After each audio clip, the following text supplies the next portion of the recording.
Chapter 1099 Mom, Xiaowang is bullying me. _2. And Yang turned her head to look at Zhao Yu. Zhao Yu nodded. Go ahead. I've already talked to Sister Tang. Okay. Let's go this way. Cross the intersection ahead and just walk a bit further to get there. Tang Hong led the way, and in a corner invisible to Yang and Zhao Yu, she secretly made eye contact with the man standing by the roadside. The man, catching Tang Hong's glance, immediately threw away his cigarette butt and quickly ran across the street. Yang glanced sideways at Zhao Yu and whispered, Doggy, this friend of yours seems a bit weird. Where did you meet her? Zhao Yu replied, I met her at the bus station. Sister Tang is really nice. She bought me food and even took me to stay at a hotel. Before I knew Sister Tang, I could only sleep on trees at night. Yang patted Zhao Yu on the shoulder. Doggy, you've had a tough time. Now it wasn't convenient here, otherwise Yang really wanted to ask her what exactly had happened during this time. About 15 minutes later, they arrived at Tang Hong's place. The location was rather remote, and the environment wasn't very good. Tang Hong lived on the first floor. Duo's mom, this is my home. Stand here for a moment, I'll go knock on the door. Zhao Yu nodded. Yeah, go ahead. Tang Hong went over to knock on the door. Mom, big brother, second brother, third brother. Embark, hurry open the door. The person who opened the door was an elderly person with graying hair, who looked kind and gentle like the old grandma next door, very affable. Hong is back. Come in, these are your friends, right? Come in together. Tang Hong's home was also very cozily decorated. After entering, the elderly person busied herself offering water to Yang and Zhao Yu. On the sofa in the room, there sat 3 burly men. Tang Hong took the initiative to introduce them. Duo's mom, Duo, these are my big brother, second brother, and third brother. Yang nodded politely. Hello. Zhao Yu also followed and greeted them. Tang Hong continued. Duo's mom, please don't be shy, have a seat. Yang always felt that there was something odd about this house. After sitting for a while, she stood up and said, I need to go to the bathroom. The bathroom is over here. Tang Hong stood up to show Yang the way. Yang entered the bathroom and locked the door from the inside. Outside, Zhao Yu was holding Depang and chatting happily with Tang Hong. Zhao Yu, engrossed in talking to Tang Hong, failed to notice that the gazes of Tang Hong's 3 brothers were subtly glancing towards the bathroom. After a moment, Yang came out of the bathroom. Just at this moment, Tang Hong's mother brought over several cups of brown sugar water. In the 1980s, brown sugar water was a rare treat, only brought out to welcome esteemed guests. Zhao Yu, completely unguarded against this kind and gentle old lady, picked up the brown sugar water and started to drink. Wait a second. Yang suddenly reached out to stop Zhao Yu. What's wrong? Zhao Yu asked, puzzled. Yang said, this sugar water is very hot. Drink it later. It's not hot. Zhao Yu didn't understand immediately and said, as she was about to gulp down the bowl of sugar water. She really loved sweets too much. Yang suddenly became serious. I said it's hot, put it down. Seeing Yang like this, Zhao Yu immediately put down the bowl. Right, it's scalding hot, I'll drink it later. Tang Hong, smiling, picked up the sugar water and took a sip. It's not hot at all. Duo's mom, please don't be shy. Is that so? Yang raised her eyebrows slightly. Duo's mom, what do you mean by this? Tang Hong stood up and looked at Yang. At this moment, Tang Hong's 3 brothers also stood up, looking like they were ready to fight. It wasn't apparent when they were sitting, but once they stood up, Zhao Yu was startled. Tang Hong's 3 brothers, not only were each of them stout men, but they were all over 1.80 meters in height. With stern and fierce expressions, they looked menacing. In fact, these were not Tang Hong's brothers at all. They were Tang Hong's accomplices. The 5 of them, posing as a family of 5, had deceived countless young girls over the years. Sister Tang, you drugged the sugar water. Zhao Yu looked at Tang Hong. At this moment, Tang Hong's mother immediately locked the door from inside and drew all the curtains in the room, while Tang Hong also showed her true colors. This sugar water, will you drink it yourselves, or do we have to force feed you? If you find any errors, ads pop up, ads redirect, broken links, non-standard content, etc., please let us know reports so we can fix it as soon as possible. Chapter 1100 Mom, Xiaowang is bullying me. _3. Zhao Yu never expected the kind and gentle Tang to become like this. This reminded her of Wu Yenyun. Initially, it was because she trusted Wu Yenyun too much that she ended up losing her life to him. You lied to me. Tang Hong, you actually lied to me. Zhao Yu, furious, hands on hips, pointed at the people in the room. You, and you are all dead today. Dare to bully me, my mom won't let you off today. Tang Hong sneered, and the three strong men exchanged glances. The three strong men, in perfect coordination, rolled up their sleeves, revealing muscular arms, and walked over with fierce expressions on their faces. It looked a bit scary. Any one of these three men could probably lift her up with one hand. Zhao Yu, frightened, quickly hid behind Enai Yang. Mom, go for it. But with Enai Yang around, Zhao Yu wasn't scared at all. She was extremely grateful to have met Enai Yang on the street, otherwise, she would have been tricked again. She couldn't beat these three strong men. Thank goodness. Thank goodness she still had someone to rely on. This feeling of having support was truly great. Tang Hong said with a smile, the wise adapt, you can't escape today. If you cooperate well, you might suffer less physical pain. Zhao Yu peeked out from behind Enai Yang. Hee, it's still undecided who will suffer physical pain. Tang Hong, I'm giving you a chance now. You better kneel down and beg my mom for forgiveness, otherwise, my mom will not be polite. Tang Hong's face was full of disdain. Just with her? Although Enai Yang looked beautiful and had a good demeanor, she was after all, just a girl. A girl, could she beat three strong men? Finishing her words, Tang Hong continued, be careful when you start, don't hit the face. They rely on their faces to raise their prices. Got it? One of the strong men looked back at Tang Hong. Tang Hong picked up a cup, turned, and sat on the sofa. She was a compassionate person and couldn't stand to watch violent scenes. Bang! Just then, a loud noise suddenly erupted in the room.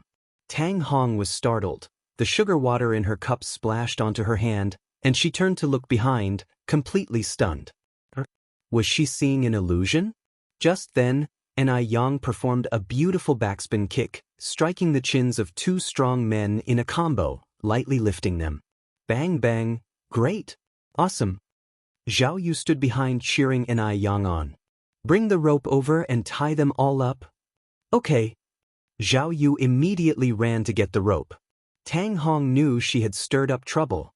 She hadn't expected Enai Yang, who looked slim, to be so skilled.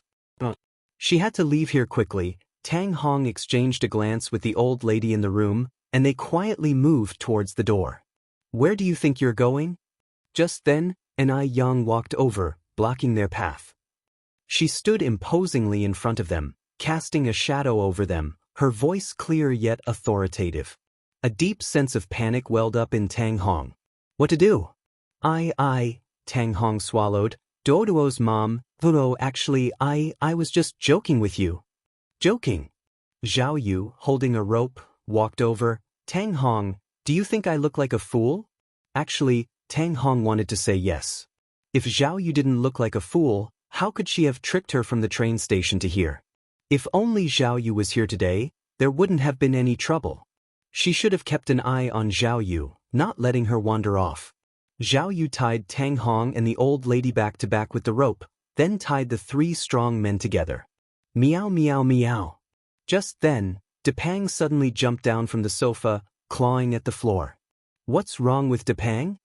Zhao Yu frowned slightly. Mom, it seems like there's something under the floor. Sure. Enai Yang raised an eyebrow. Aha. Zhao Yu nodded. Having been friends with Depang for so long, and being kindred spirits despite different species, Zhao Yu could understand Depang's language. Enai Yang crouched down to study the floor for a moment, then used her finger to lift a floorboard, followed by a second. Watching Enai Yang's actions, Tang Hong panically shrieked. What to do? She was going to find it. If you find any errors, ads pop up, ads redirect, broken links, non-standard content, etc., please let us know reports so we can fix it as soon as possible. Chapter 11:01 Mom, Xiaowang is bullying me. _4. We must not let her discover the secret of the basement. The three burly men were also struggling hard. Just as Ni Yang lifted the fourth floorboard, she suddenly saw a pair of hopeful eyes. There were people underground. And not just one, but several 17 or 18-year-old girls, their hands and feet bound with ropes, mouths sealed with clear tape. It turned out this place was actually the den of human traffickers. Ni Yang immediately jumped down, untied their ropes, and shouted up to Zhao Yu, Duo, quickly call the police. Okay, got it. Duo immediately went to call the police. Ni Yang brought up a total of 5 girls from the basement. Before long, the police arrived. Ni Yang and Zhao Yu, as witnesses and victims, went to the police station together. They stayed at the police station for over 3 hours before coming out. The police station also issued an identity proof letter for Zhao Yu. With this identity proof letter, it meant that Zhao Yu could continue to live in Beijing, and with the necessary procedures completed, she could even be registered for residency. Coming out of the police station, Ni Yang took Zhao Yu to the mall for a visit and bought her several sets of clothes, from inside out. On the way, Zhao Yu recounted all the events that had happened recently to Ni Yang. Is Wu Yenyun still in Beijing? Zhao Yu asked. She is, Ni Yang nodded. Zhao Yu then said, Mom, would you be upset if I went to take revenge on her? Of course not. Would you feel conflicted? Zhao Yu continued. Not at all, Ni Yang said indifferently. Wu Yenyun and I no longer have any relationship, so whatever you do, I will not get angry, nor will I be conflicted. Really? Zhao Yu asked incredulously, but she is your sister after all. The corners of Ni Yang's mouth curved up in a very slight smile. I have no sisterly fate with her, Dudo, there's a life debt between you and her, so whatever you do, I won't get angry and I won't stop you. Having said this, Ni Yang paused and then added, but, Duo, there's one thing I want to tell you, you are a person, this is a human society, and it's a society ruled by law. If you take a life, you will pay the corresponding price. I don't want you to sacrifice yourself for the sake of Wu Yenyun. Zhao Yu nodded, yeah, I know, Yang. Don't worry, I won't overdo it. Knowing that Ni Yang wouldn't interfere with her matters with Wu Yenyun, Zhao Yu relaxed considerably. Her biggest fear was that Ni Yang would be caught in the middle and feel conflicted. In no time at all, they returned to Jinghua village. Depang hadn't been back to Jinghua village for a long time, so he ran straight to Zhao Shuyu's place ahead of time.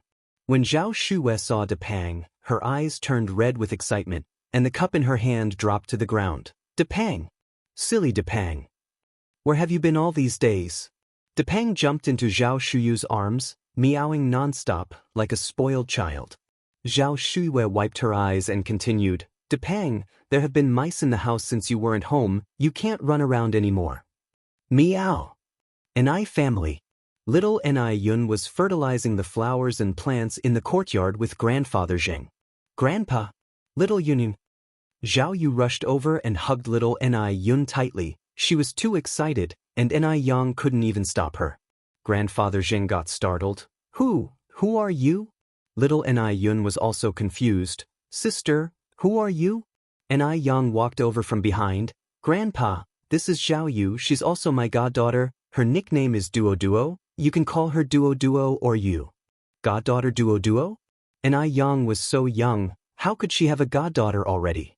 And, she shares the same name as Duo? For a moment, Grandfather Zheng was bewildered. Yang, what exactly is going on? Grandfather Zheng pulled Ni Yang aside and asked quietly. Ni Yang said, Don't worry, Grandpa, Duo is not a bad person.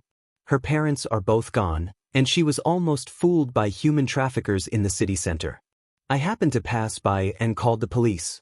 At the police station, she saw that I looked similar to her deceased mother, so she clung to my leg calling me Mom. The police also said she was very pitiful with nowhere to go, so they issued an identity proof and let me take her home. Really? Grandfather Zheng felt there was more to the story. If you find any errors, ads pop up, ads redirect, broken links, non-standard content, etc. Please let us know reports so we can fix it as soon as possible. Chapter 1102 Mom, Xiaowang is bullying me. _5. He always felt like he had known Zhao Yu for a long time. Seeing Zhao Yu always gave him an inexplicable sense of warmth, and Zhao Yu was very familiar with them, calling him Grandpa and Little Yunyun right away. How could someone be this way upon first meeting? But old Master Jing just couldn't remember where he had seen Zhao Yu before. Being a lifelong materialist, old Master Jing never expected that this Zhao Yu in front of him was the former Duo. Despite his doubts, old Master Jing didn't say much more because he trusted Ni Yang to handle things appropriately and wouldn't have brought Zhao Yu back without a reason. Sister, are you my sister's goddaughter? Little Ni Yun asked Zhao Yu. Zhao Yu nodded. Little Ni Yun held her chin and thought for a moment, then said, Then you can't call me Little Yunyun. Why? Zhao Yu responded, Doesn't everyone call you Little Yunyun? She used to call her that too. Little Ni Yun put her hands on her hips, assuming a grown-up demeanor, and said, According to seniority, you should call me Little Aunt.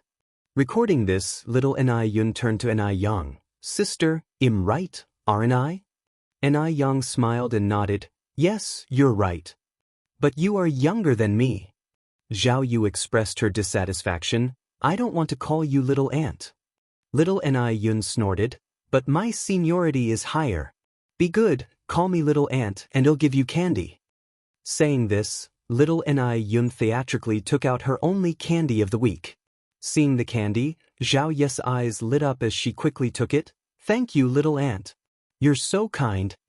Zhao Yu knelt there while Little Ni Yun stood on tiptoe, patting Zhao Yu's head. Good girl. Ni Yang. Back inside, Zhao Yu warmly greeted Old Lady Shangguan and Old Lady Zheng. Old Lady Zheng and Old Lady Shangguan were also puzzled. Ni Yang repeated the explanation she had given to the two elders. Like Old Master Zheng, the two elders felt a strange affinity for Zhao Yu and immediately welcomed her arrival. That evening, Ni Zihua and Shangguan Dehui also returned. Ni Yang introduced Zhao Yu to Ni Zihua and Shangguan Dehui. Ni Zihua and Shangguan Dehui, suddenly becoming grandparents, were also somewhat bewildered. Ni Zihua pulled Ni Yang aside. Yang, are you serious? Are you really accepting Duo as your goddaughter?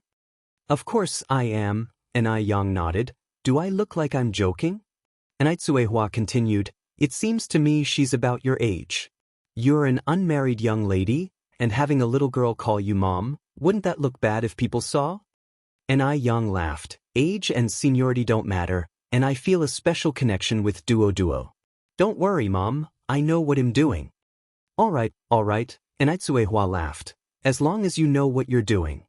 At dinner, Ni Zihua and Shangguan Dehui gave Zhao Yu a big red envelope. Old Lady Shangguan also gave one. Old Master Zheng and Old Lady Jing gave a gold bracelet. The next day, Ni Yang took Zhao Yu around the village, and everyone came to know that Ni Yang had adopted a beautiful goddaughter. Ni Yang was now the pride of the village, and no one thought there was anything inappropriate about her action. It's just accepting a goddaughter. What's the big deal?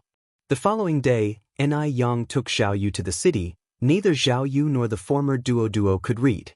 So Ni Yang wanted to buy some picture books and materials to learn pinyin for Zhao Yu, and since little Ni Yun was also 4 years old this year, she could also learn a bit. Looking at these strange books, Zhao Yu sighed. Being human is so hard. Can I not learn these things? Ni Yang raised her eyebrows slightly. No, you must learn. Why? Zhao Yu frowned. I think I'm fine as I am now.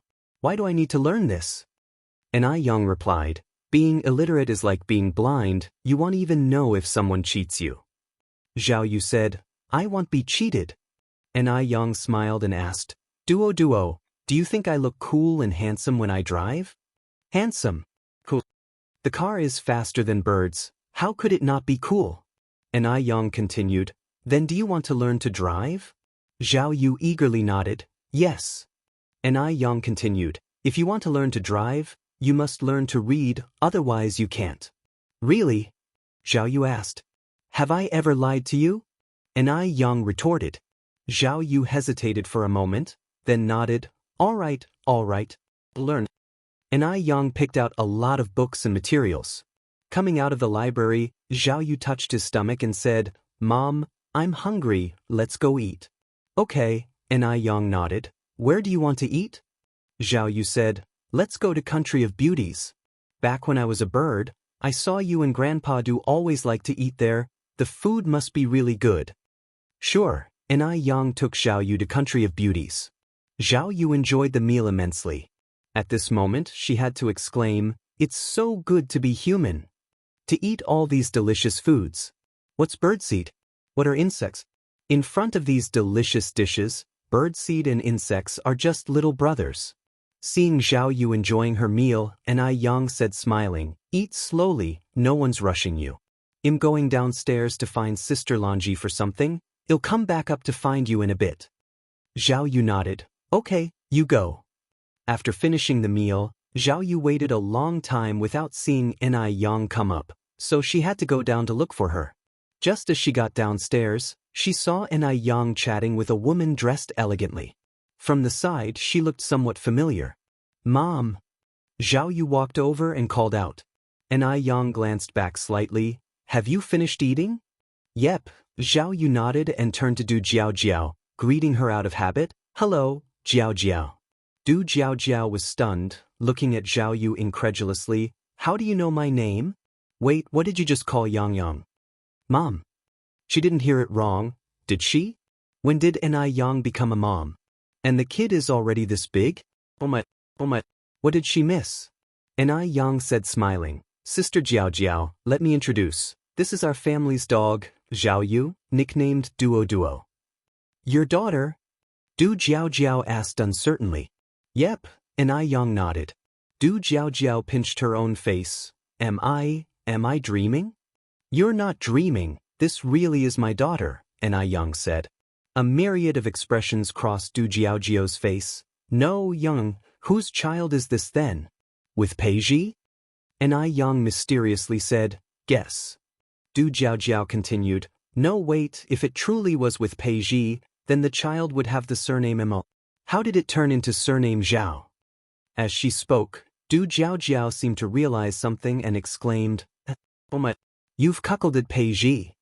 Ni Yang chuckled softly. Sister Jiao, what are you thinking?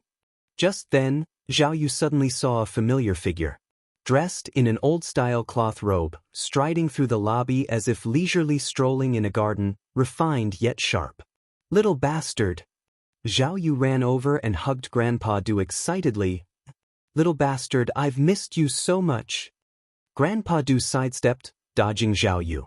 Zhao Yu didn't stop in time and ran straight into a pillar, her forehead swelling up instantly. Duo, are you okay?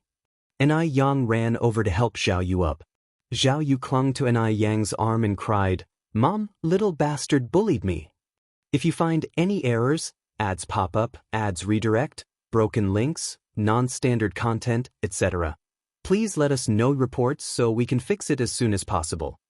Chapter 11:03 Daddy?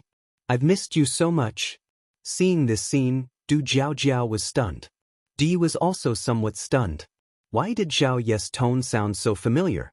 Who is she? And why did she call Ni Yang mom? Ni Yang helped Zhao Yu up. Does it hurt? Serves you right. Who told you to be so impulsive? It hurts to death.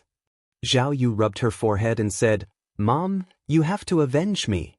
Beat this little bastard to death. It's just too much. To think how much I've missed him and he actually did this. Di walked over to the two of them, pinched Ni Yang's wrist through the fabric of her clothing, and pulled her aside, asking in a low voice, Who is she? After speaking, Di added, Is it Duo? Although it was a rhetorical question, he said it with the tone of an affirmative statement. Ni Yang was hesitating about how to start explaining to Du Yi, but he had already guessed it himself. Don't you think this is all a bit incredible? She had gone through Rebirth and had accepted the fact that Duo turned from bird to human, but how did Di guess it? His mental strength must be really incredible. Di looked unperturbed. So you mean she really is Duo? Ni Yang nodded and then followed up. How did you guess? Yi twirled his Buddha beads. In this world, the only one who dares to call me that way is Duo. There's no one else. After giving the Buddha beads to Duo, Yi went to the temple to get another string. Although it wasn't as handy as the old one, it was still better than none. Aren't you surprised at all? And Yang asked back. Yi said calmly, there are wonders of all sorts in this world. When you've seen enough, nothing seems strange anymore. His words were light, but carried a hint of bitterness. People who haven't experienced it themselves can't imagine what he's been through. And Yang nodded in agreement. You're right. Yi glanced at her and then asked, and Yang, how old are you this year? 19, and Yang answered. 19? Which 19-year-old girl is brave enough to not be scared when seeing a bird turn into a human? In terms of experience, Yang must be far ahead of him. Are you really 19? And Yang smiled lightly. Would you believe me if I said I'm 90? Of course I don't believe that. Yi shook his head. And Yang continued, Duo turned into a human, and you're not afraid at all? Yi chuckled lightly. If a young girl like you isn't scared, what's there for me to fear? And Yang coughed lightly. After all, I am a 90-year-old. Then I'm 109, Yi said, playing with his Buddha beads. Heh, and Yang looked him up and down. Braggart? As if she hadn't bragged herself. Yi smiled and didn't respond. And Yang waved to Zhao Yu. Duo, come here. I'm here. Zhao Yu quickly ran over, not forgetting to glare fiercely at Yi. Mom, you have to avenge me. Beat this little bastard to death. Yes expression remained unchanged. Sorry, I didn't know you were Duo. When you came charging at me, dodging was just an instinct. I think you did it on purpose. Duo crossed her arms. Mom, hit him. Spank his but till it blooms. Let's see if he dares to bully me again. Hearing this, Yi's face inexplicably turned very red. I'll spank your but till it blooms first, for being so disrespectful.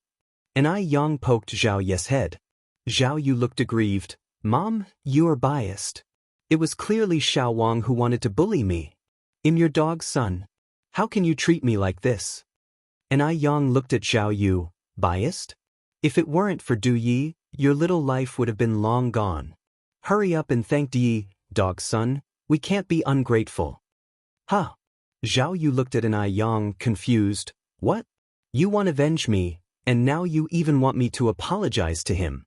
Mom, your heart is way too biased. Am I still your dog's son or not? Zhao Yu was about to cry. He hadn't been with his mom for some time, and she already got another dog outside. This little bastard was just too much. Thinking of this, Zhao Yu glared fiercely at Yi again. And Yang continued, Duo, the reason you're here today is all thanks to Yi's Buddha beads. And Yang looked up at Yi. See, I didn't say it wrong, did I? In fact, from the moment Duo came back, Yang knew that the credit for this matter was due to Yi. If you find any errors, ads pop up, ads redirect, broken links, non-standard content, etc., please let us know reports so we can fix it as soon as possible. Chapter 11. Oh, for Daddy. I really miss you so much. _2. Yi's Buddha beads were not ordinary, they had been blessed and had virtues attached to them. Di didn't deny it. At that time, Di didn't think too much, just felt that it was a pity for Duo to die, and by giving the Buddha beads to Duo, he hoped that Duo could be reborn into a good family in the next life, but unexpectedly, Duo's soul was reincarnated directly. With that said, Zhao Yu began to understand. She took off a string of Buddha beads from her wrist. Are you talking about these Buddha beads? Yes, that's the one. And Yang nodded, somewhat surprised. How come these Buddha beads are with you? A layer of confusion also appeared in Yi's eyes. Zhao Yu shook her head. When I woke up, these Buddha beads were already on my hand. No wonder they looked familiar to me. Turns out they belonged to that little bastard. Yi didn't take them and said with a smile, I already have a new one, you keep this. Are you really being that generous? Zhao Yu was somewhat incredulous. Yi twirling the Buddha beads, all those goodies I used to enjoy, have they all been fed to dogs? Zhao Ye's gaze inadvertently drifted to the sachet at Du Ye's waist. She snorted, "I've always been my mom's puppy son."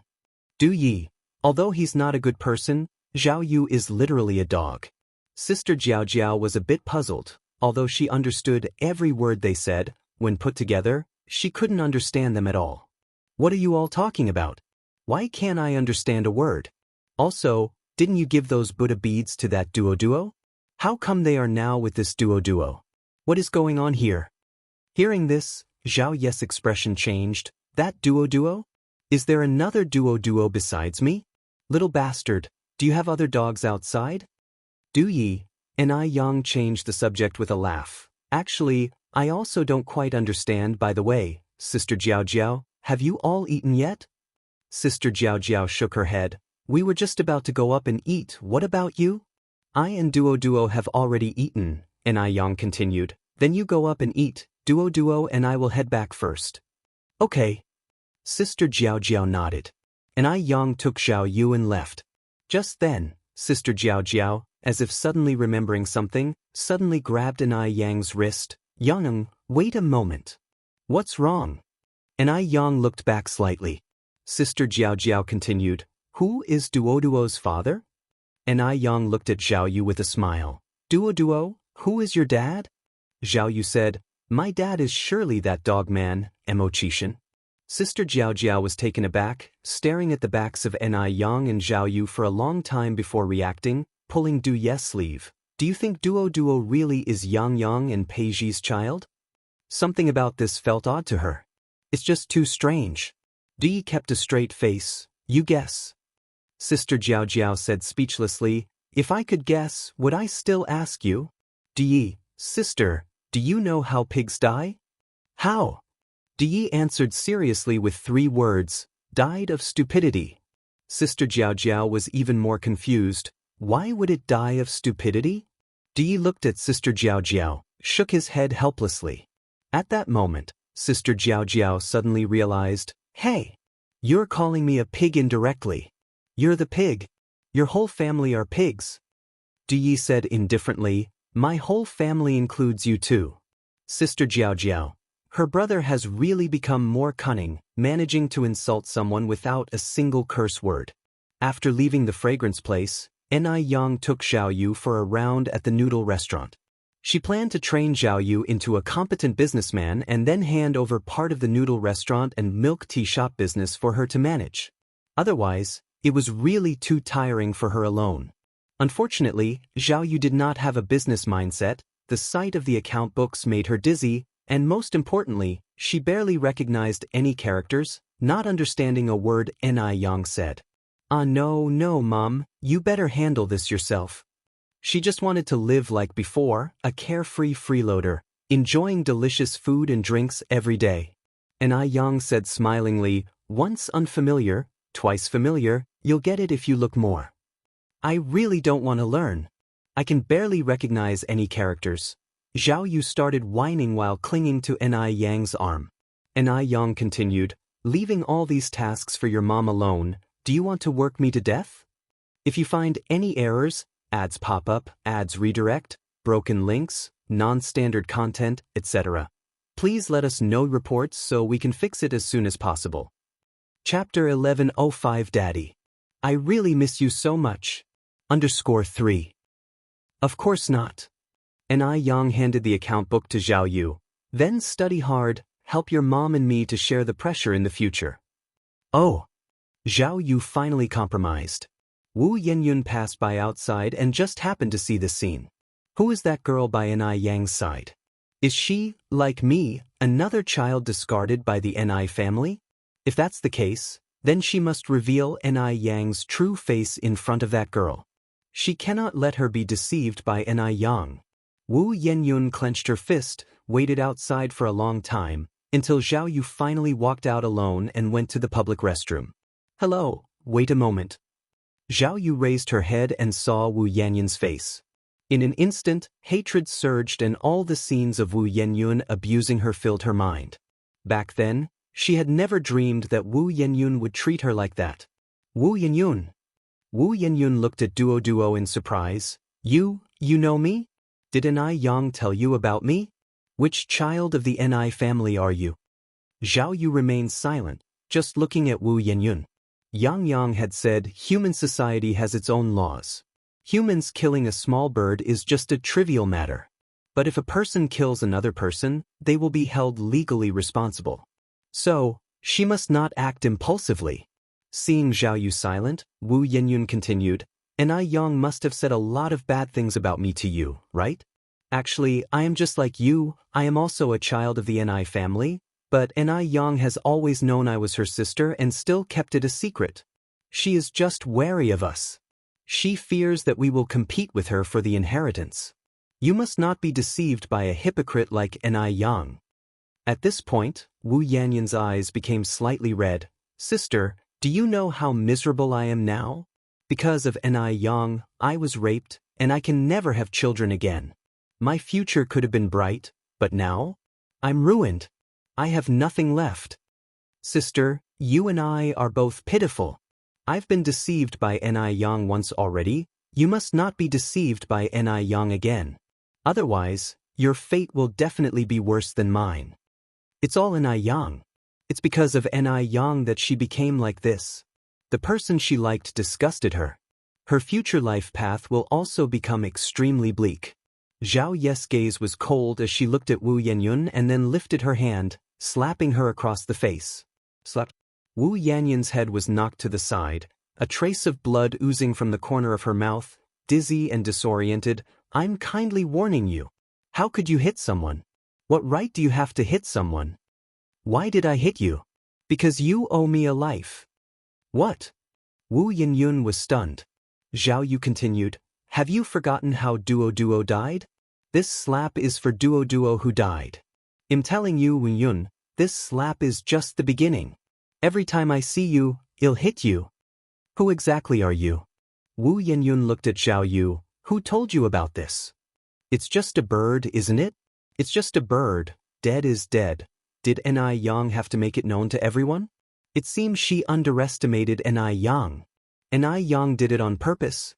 She deliberately ruined her reputation in front of others, made a big deal out of this issue, making her own stains bigger and bigger in front of others, thus highlighting her own noble character. Ni Yang is stepping on her to climb up. She is just a pawn to Ni Yang, and Ni Yang never really considered her a sister. Perhaps, this was Ni Yang's plan from the beginning. She never intended to let her live well. Just then, Ni Yang walked out from inside. Duo, are you done? Zhao Yu turned to look at Ni Yang. Oh, it'll be done soon. From beginning to end, it was as if Ni Yang hadn't seen Wu Yenyun at all. Wu Yenyun covered her face, somewhat unable to react to what was happening. Duo? Why would Ni Yang call her Duo? And who exactly is that girl? Ni Yang, you did this on purpose. Wu Yenyun said to Ni Yang. Ni Yang, as if she hadn't heard Wu Yanyun's voice, went straight into the shop. She never wastes time on insignificant people. Not before, not now. Wu Yenyun shouted angrily, Ni Yang, I will never forgive you. Never. Ni Yang remained indifferent. Zhao Yu came back from the restroom, saw Wu Yenyun still standing there, swinging her fist and said, Wu Yenyun, why haven't you left yet? Do you want to try the taste of a fist? If you find any errors, ads pop up, ads redirect, broken links, non-standard content, etc., please let us know reports so we can fix it as soon as possible.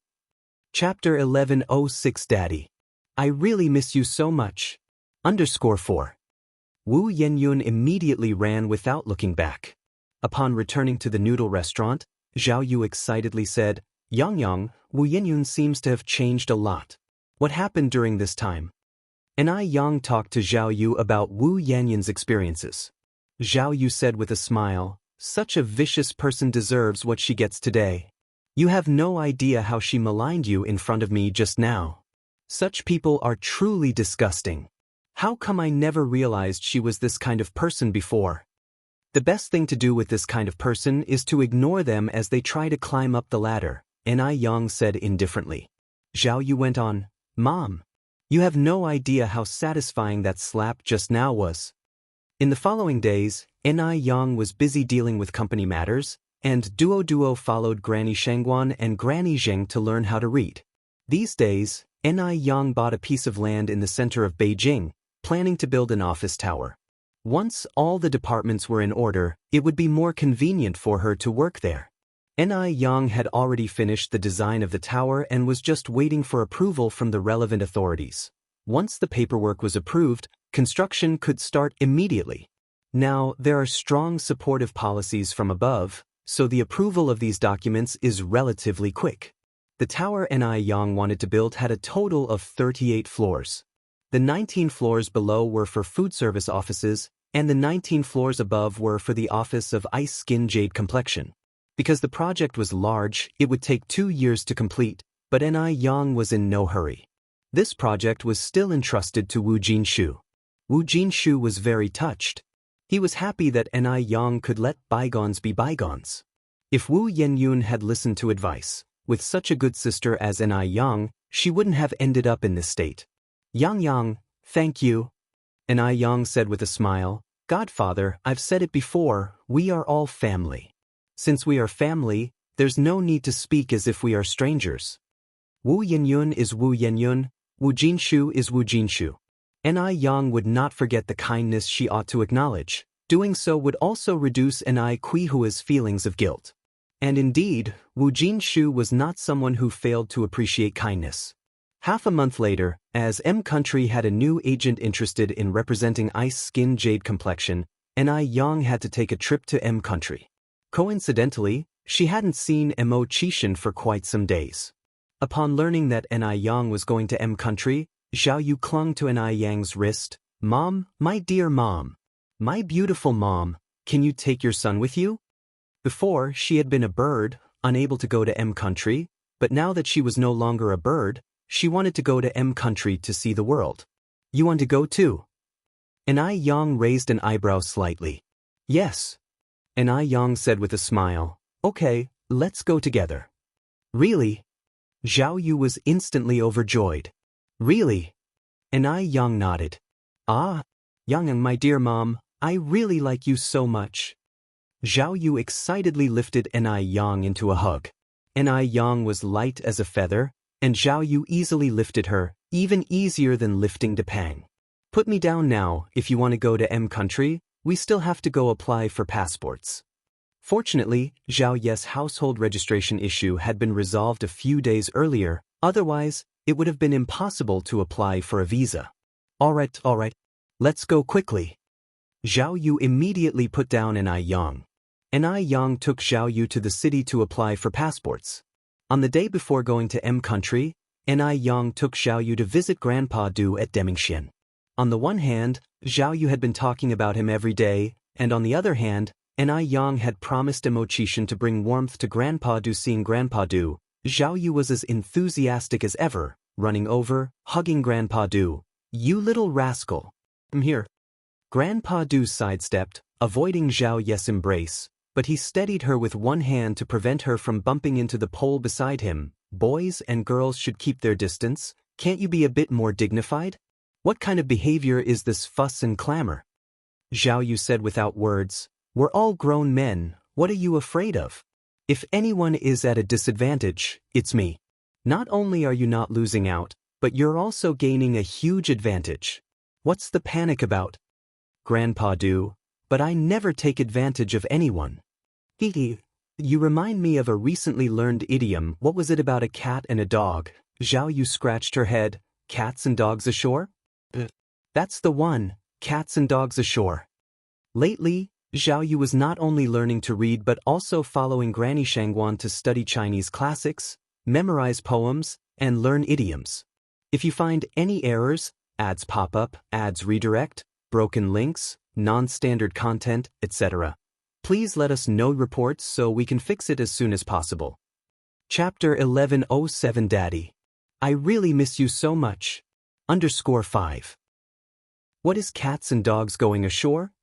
Du Jiao came over with a puzzled face and asked. Zhao Yu said, cats and dogs going ashore is an idiom.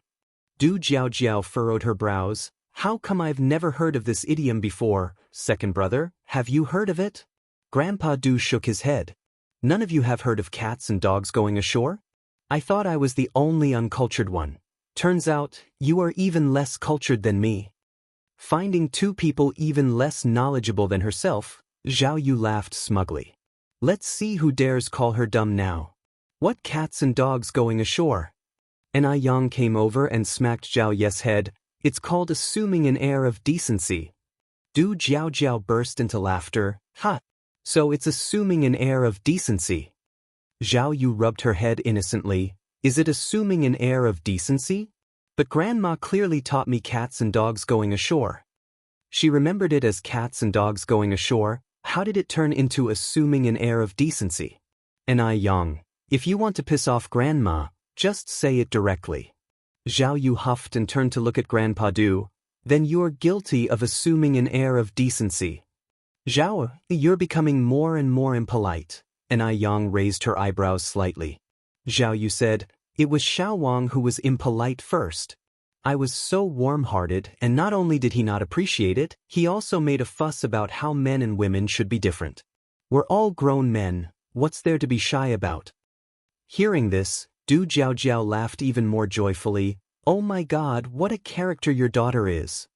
An Yang patted Zhao Ye's head. Zhao, you have to remember, your gender is now female. Haven't I told you before, you can't be too casual with men in the future, or else others will think of you as a girl with no self-respect. An Yang didn't know how many life lessons she had taught Zhao Yu, but whatever Zhao Yu memorized earlier would be forgotten soon after. Now, there's a bunch of young lads in the village who had all become her brothers. Her social skills are wide-reaching. And when it matters, those boys really don't see her as a girl. Zhao Yu exclaimed indignantly, I'm not like that with others, only with my own people. It's very clear that Xiao Wang doesn't see me as one of his own. Grandpa Du stepped forward to explain, don't misunderstand, I'm just not used to being too intimate with the opposite sex. Let it be. Zhao Yu waved her hand. Do I look like someone who would be so petty? Du Jiao nudged an Yang's arm, laughing. Hey, beauty, honestly tell me, where did you find such a treasure? No way, I have to pick one up for myself too. She's just too funny. If there were a Zhao Yu in Daming Pavilion, then it wouldn't be so quiet all day long. Sister Jiao, I wasn't picked up. I was born to my mom. Zhao Yu said. Du Jiao looked at Zhao Yu with a smile. Little duo, you call the beauty mom, and the beauty calls me Sister Jiao. So what do you think? Can you really call me sister? According to familial seniority, you ought to call me auntie. Zhao Yu was somewhat speechless. She had just gotten a little aunt, and now here comes a big aunt. Why is her familial status so low? Zhao Yu quickly thought it through and said with a smile, Sister Jiao, you're so young, so pretty, you could even be my little sister, how could I possibly call you auntie? Du Jiao has always loved being praised for being young and beautiful, and getting praised like this, she would get carried away. Exactly. Duo, I think you make absolutely perfect sense. As they spoke, Zhao Yu somehow became the older sister, and Du Jiao the younger sister. Grandpa Du, Ni Yang. If this were in a future era, Zhao Yu would definitely be a top salesperson. She simply has the gift of the gab. After sweet-talking Du Jiao, Zhao Yu secretly asked Grandpa Du for something to eat. What would you like to eat? Zhao Yu looked around and saw that no one was there, and Yang had also gone with Du Jiao to get something from the room, and she whispered, candy. She, like little Ni Yun, truly loved candy too much. She could eat several pounds of it in a day when not eating regular meals, which led Ni Yang to impose a candy ban at home. Only one piece of candy per week. 1 piece a week, only 4 per month. This really tantalized Zhao Yu. Doesn't your mom let you eat it? Grandpa Du asked. Zhao Yu's eyes lit up. How did you know?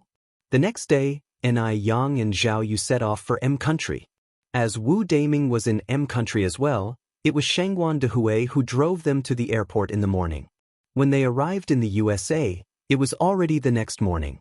If you find any errors, ads pop up, ads redirect, broken links, non-standard content, etc., please let us know reports so we can fix it as soon as possible. Chapter 1108 Daddy. I really miss you so much. _6. The person picking up at the airport was Mo Chishan. After a long time of not seeing Mo Chishan, Zhao Yu appeared extremely excited and, as always, rushed over, "Dad." Seeing the person charging straight at him, Mo Chishan was a bit dumbfounded. If he hadn't misheard, this person was even calling out, "Dad." That? Since when did he have such a grown daughter? Isn't this person a dimwit? Mo Chishan hastily used Wu Daming to shield himself. Zhao Yu hugged Wu Daming tightly, exclaiming emotionally, "Daddy, Dad. I've missed you so much." Wu Daming, now a joyous father. At that moment, Ni Yang also approached, and Mo Chishan embraced her in a hug. "Yang. Brother Mo." In an instant, Mo Chishan let go of Ni Yang and pointed at Zhao Yu, who was hugging Wu Daming and calling him Dad, right? "Yang, who is this?" Ni Yang thought about it earnestly. "You might not believe it, brother, but this is your daughter." Daughter? Mo Chishan was stunned. It was also at this time that Zhao Yu realized she had hugged the wrong person and pushed Wu Daming away with disdain. "Why is it you? Where's my dad?" Wu Daming, "Life is too hard for me. Dad." Upon spotting Mo Chishan nearby, Zhao Yu reached out, wanting to hug him. Ni Yang, quick on the draw, stopped Zhao Yu. "You crazy boy, just hug me, will you?" Mo Chishan looked on, utterly bewildered by the two of them. Ni Yang turned back to Mo Chishan. "Brother Mo, let's talk over there." After saying this, Ni Yang continued, Duo, I'll discuss something with your dad over there. You and Wu Daming wait here for me. Don't run off." "Wu Daming, keep an eye on Duo. The silly kid doesn't speak English." "Okay, I got it, sister-in-law," Wu Daming nodded. Ni Yang took Mo Chishan to the rest area, candidly telling him about Zhao Ye's situation. "Brother Mo, don't you think this is all very fantastical?" she said. Mo Chishan nodded. "Indeed it is a bit, but if it's the work of Uncle Dus Buddha beads, then it's not so fantastical. After all, those beads have changed Uncle Dus' fate." Mo Chishan had known Uncle Du for a long time. He was privy to many secrets unknown to others. "Really?" Ni Yang seemed surprised. "The Buddha beads changed Uncle Dus' fate?" Mo Chishan nodded again. "However, this is also Duo's good fortune." Ni Yang went on to say, "Brother Mo, haven't you always wanted a daughter? How does it feel to be a dad now?"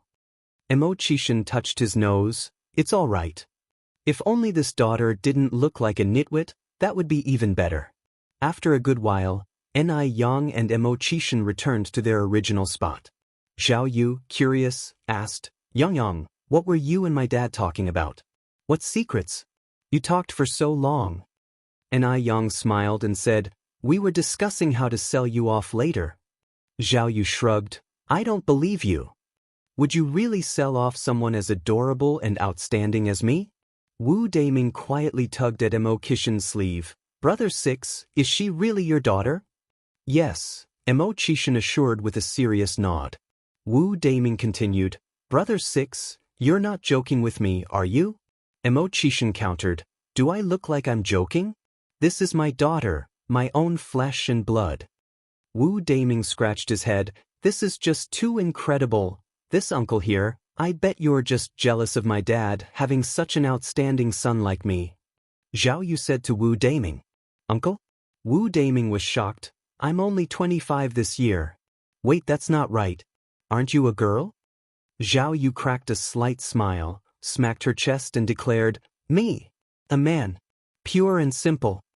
If you find any errors, ads pop up, ads redirect, broken links, non-standard content, etc., please let us know reports so we can fix it as soon as possible." Chapter 1109 Coincidences Make a Story, guys? Still pure? Now, not only is Daming a bit confused, even Mo Chishan is a bit bewildered. Mo Chishan slightly lowers his eyes. Yang, is this our son or our daughter?" Apart from looking like a girl, Zhao Ye's words and actions are more masculine than men's. For a moment, Mo Chishan can't believe his own eyes. Ni Yang confidently says, "It's a daughter, only that this kid is a bit silly." "Really a daughter?" "Really?" Ni Yang nods. "Mom, what are you and Dad talking about?" Zhao Yu hugs Ni Yang's shoulders. Ni Yang smiles and says, We adults are talking, you're just a kid, why intervene? I'm not a kid. I'm already 18. Zhao Yu says. In human society, 18 is already an adult. In terms of age, she is only a year younger than Ni Yang. Ni Yang pats Zhao Yu's head. In your mom's eyes, even if you're 80 this year, you're still a child. I will always be your mom, behave. Zhao Yu. Mo Qishan turns his head to Wu Daming. What do you think of my daughter? Wu Daming hesitates, then says, it seems a bit sloppy.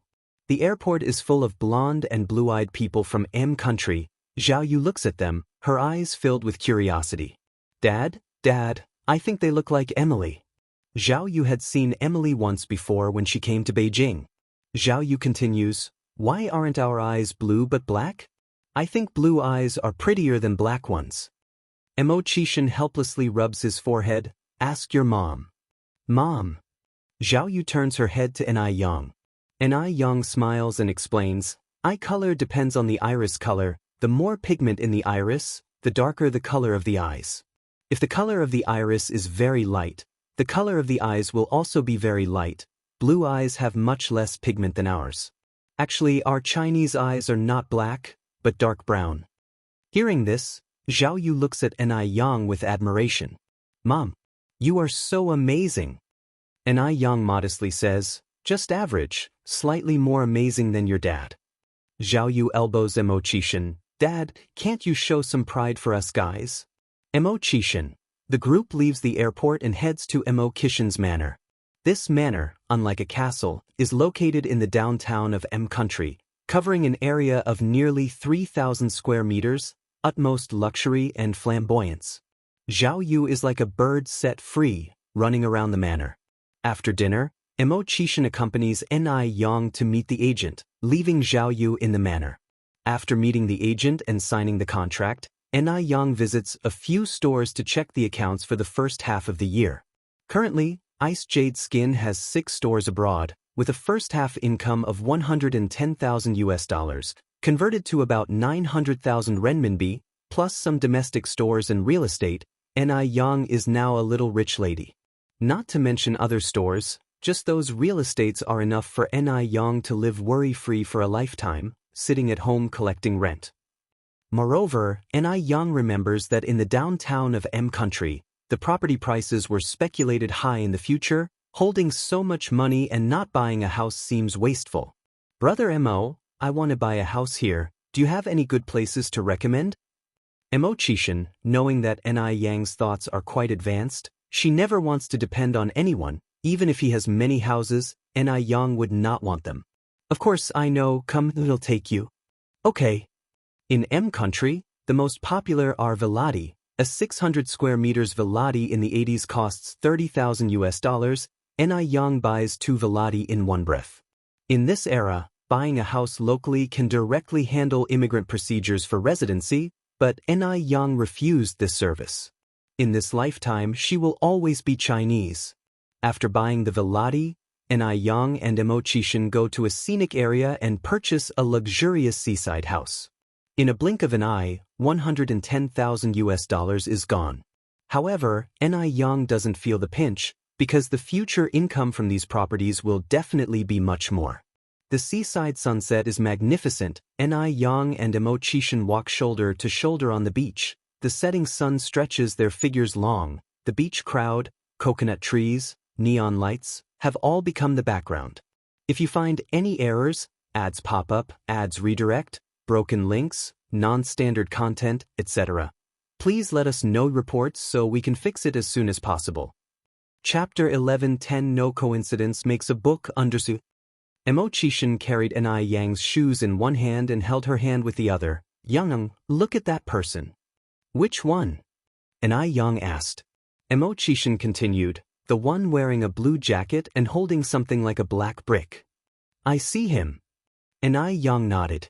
Mo Qishan said, that's called a wireless mobile phone. Next year, Guangguan will establish the first batch of wireless telephone systems.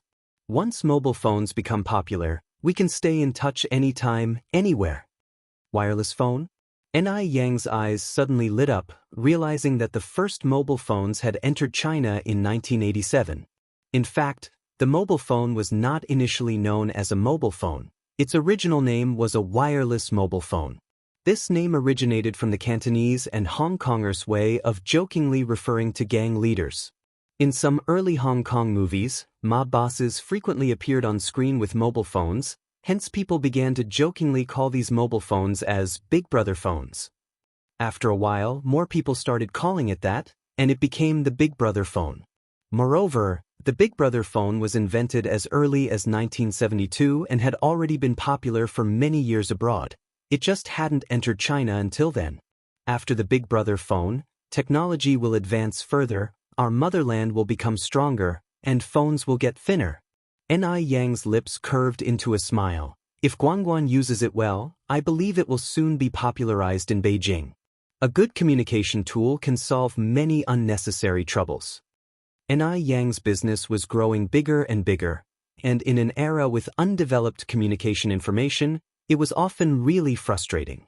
Fortunately, technological progress was becoming faster and faster. Mo Chishan nodded. I predict that we will be able to use mobile phones at the beginning of the year after next.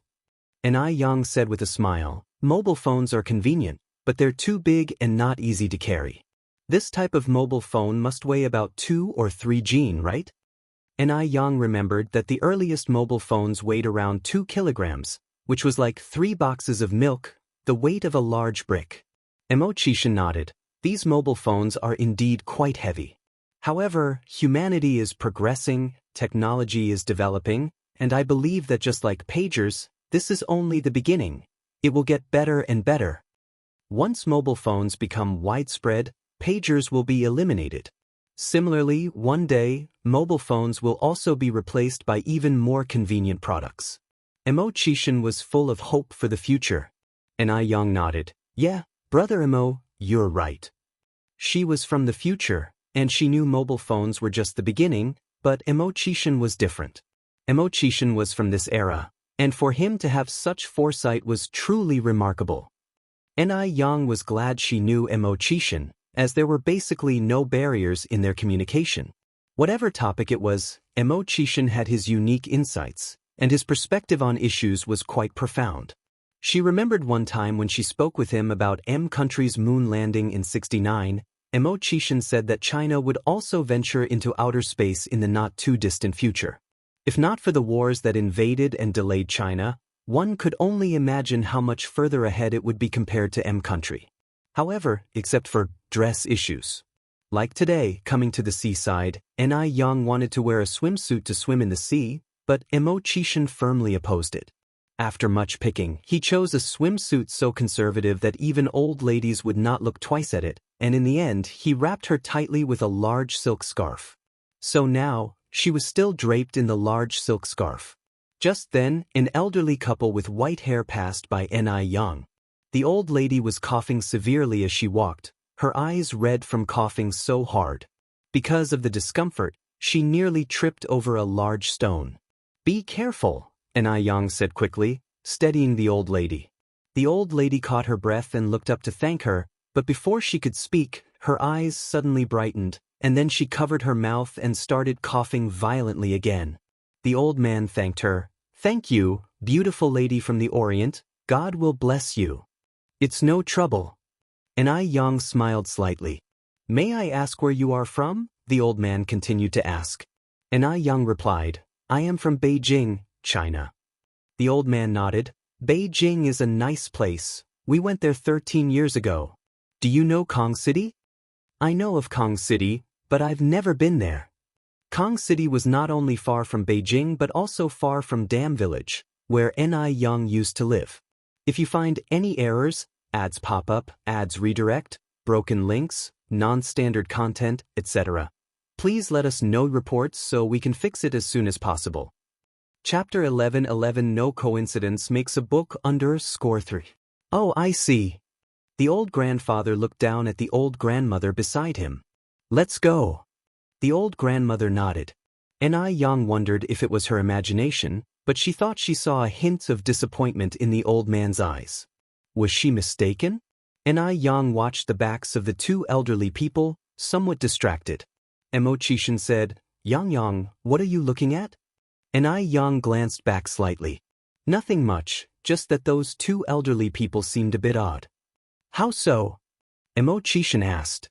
And I Yang said, the way they looked at me was strange, hard to explain. I don't know them, so maybe I was mistaken. Words may be spoken without thought, but they can have intentional implications. Emo Chishan looked in that direction, squinting his eyes. The sunset cast a shadow on his face, adding a touch of mystery and nobility. We're not going back tonight, let's stay by the sea. I'll call Duo later and let her know, Emo Chishan continued. What about Duo? Enai Yang asked. Emo Chishan put his arm around Enai Yang's waist. Wu Daiming is there, nothing will happen. That's fine, Enai Yang nodded. Then I'll have someone book the rooms. Emo Chishan turned his head to Enai Yang. Yang, how many rooms should we book? What do you think? Enai Yang raised an eyebrow slightly. Emo Chishan thought seriously. I think one room is enough, since we even have a daughter now. Sure, Enai Yang nodded. Emo Chishan paused. Really? Is that okay? It depends if you have the courage, Enai Yang said in a light tone. She knew Emo Chishan too well, although he often joked around, he truly wasn't very brave. Then I really will book just one room. Okay, Enai Yang nodded. You decide. Enai Yang suddenly being so agreeable made Emo Chishan feel uneasy. No, wife, we agreed you'd make the decisions at home, so you decide how many rooms, I'll listen to you. Enai Yang smiled at Emo Chishan. Big brother Emo, is that all the courage you have? Emo Chishan touched his nose. Actually, he was bolder than he let on, enough to scare himself sometimes, but ever since meeting Enai Yang, his boldness seemed to have diminished as if a spell was cast on him. In the end, Emo Chishan didn't dare to book 2 rooms. In a corner of the beach. Son of a bitch. A frail girl was surrounded by a group of people with superior skin tones. They spat on her, insulted her with vulgar words, and told her to leave their country. This was racial discrimination. The girl, with her black hair and white skin, was extremely conspicuous among the people of M country. Despite growing up in M country, due to her different skin color and features, she had faced much disdain her whole life. Feeling they had humiliated her enough, the group finally left. After the group left, the girl squatting on the ground picked up her backpack and slowly stood up, tears on her face. Martha, are you okay? Did those bastards bully you again? A girl with an Asian face of the same age ran over from afar. Martha shook her head. I've been used to it since I was young. Adele frowned slightly. Martha, how many times have I told you? Only if you are tougher and more formidable than them, they won't dare to bully you. You need to bravely raise your fists. If you keep on like this, they will only push you further. When Adele first came to M country as a child, her situation was even worse than Martha's. Later, her grandparents hired a coach who taught her some self-defense moves. After years of diligent practice, she finally got out of that predicament. Now, if anyone dares to bully her, she can make them eat dirt in minutes. Martha pursed her lips and remained silent. She was different from Adele. Adele was smarter and braver. Compared to Adele, she felt utterly useless. Adele sighed, stretching out her arm to embrace Martha's shoulders. If they dare to bully you again, just mention my name. Let them come at me if they dare. Bullying the weak shows no real skill. Come on, I'll take you home now. Thanks to Adele's escort, no one dared to bully Martha along the way. After taking Martha home, Adele returned to her own residence. Adele is back. As soon as she got back, her grandfather gave her a warm hug. If you find any errors, ads pop up, ads redirect, broken links, non-standard content, etc., please let us know reports so we can fix it as soon as possible. Chapter 11-12 No coincidence makes a book _4. Grandpa, where is Grandma? Adele asked. Adele's grandfather Jonathan said, Your grandmother is sleeping in her room. I'll go check on her. Okay. When Adele entered the room, she realized something was wrong. Did they come again today? The they Adele referred to was her grandparents' nephews. She was not the biological granddaughter of her grandparents. Like Martha, at the age of 3, she was adopted by her grandparents from China. Her grandparents' predecessors were excellent capitalists, leaving behind substantial wealth.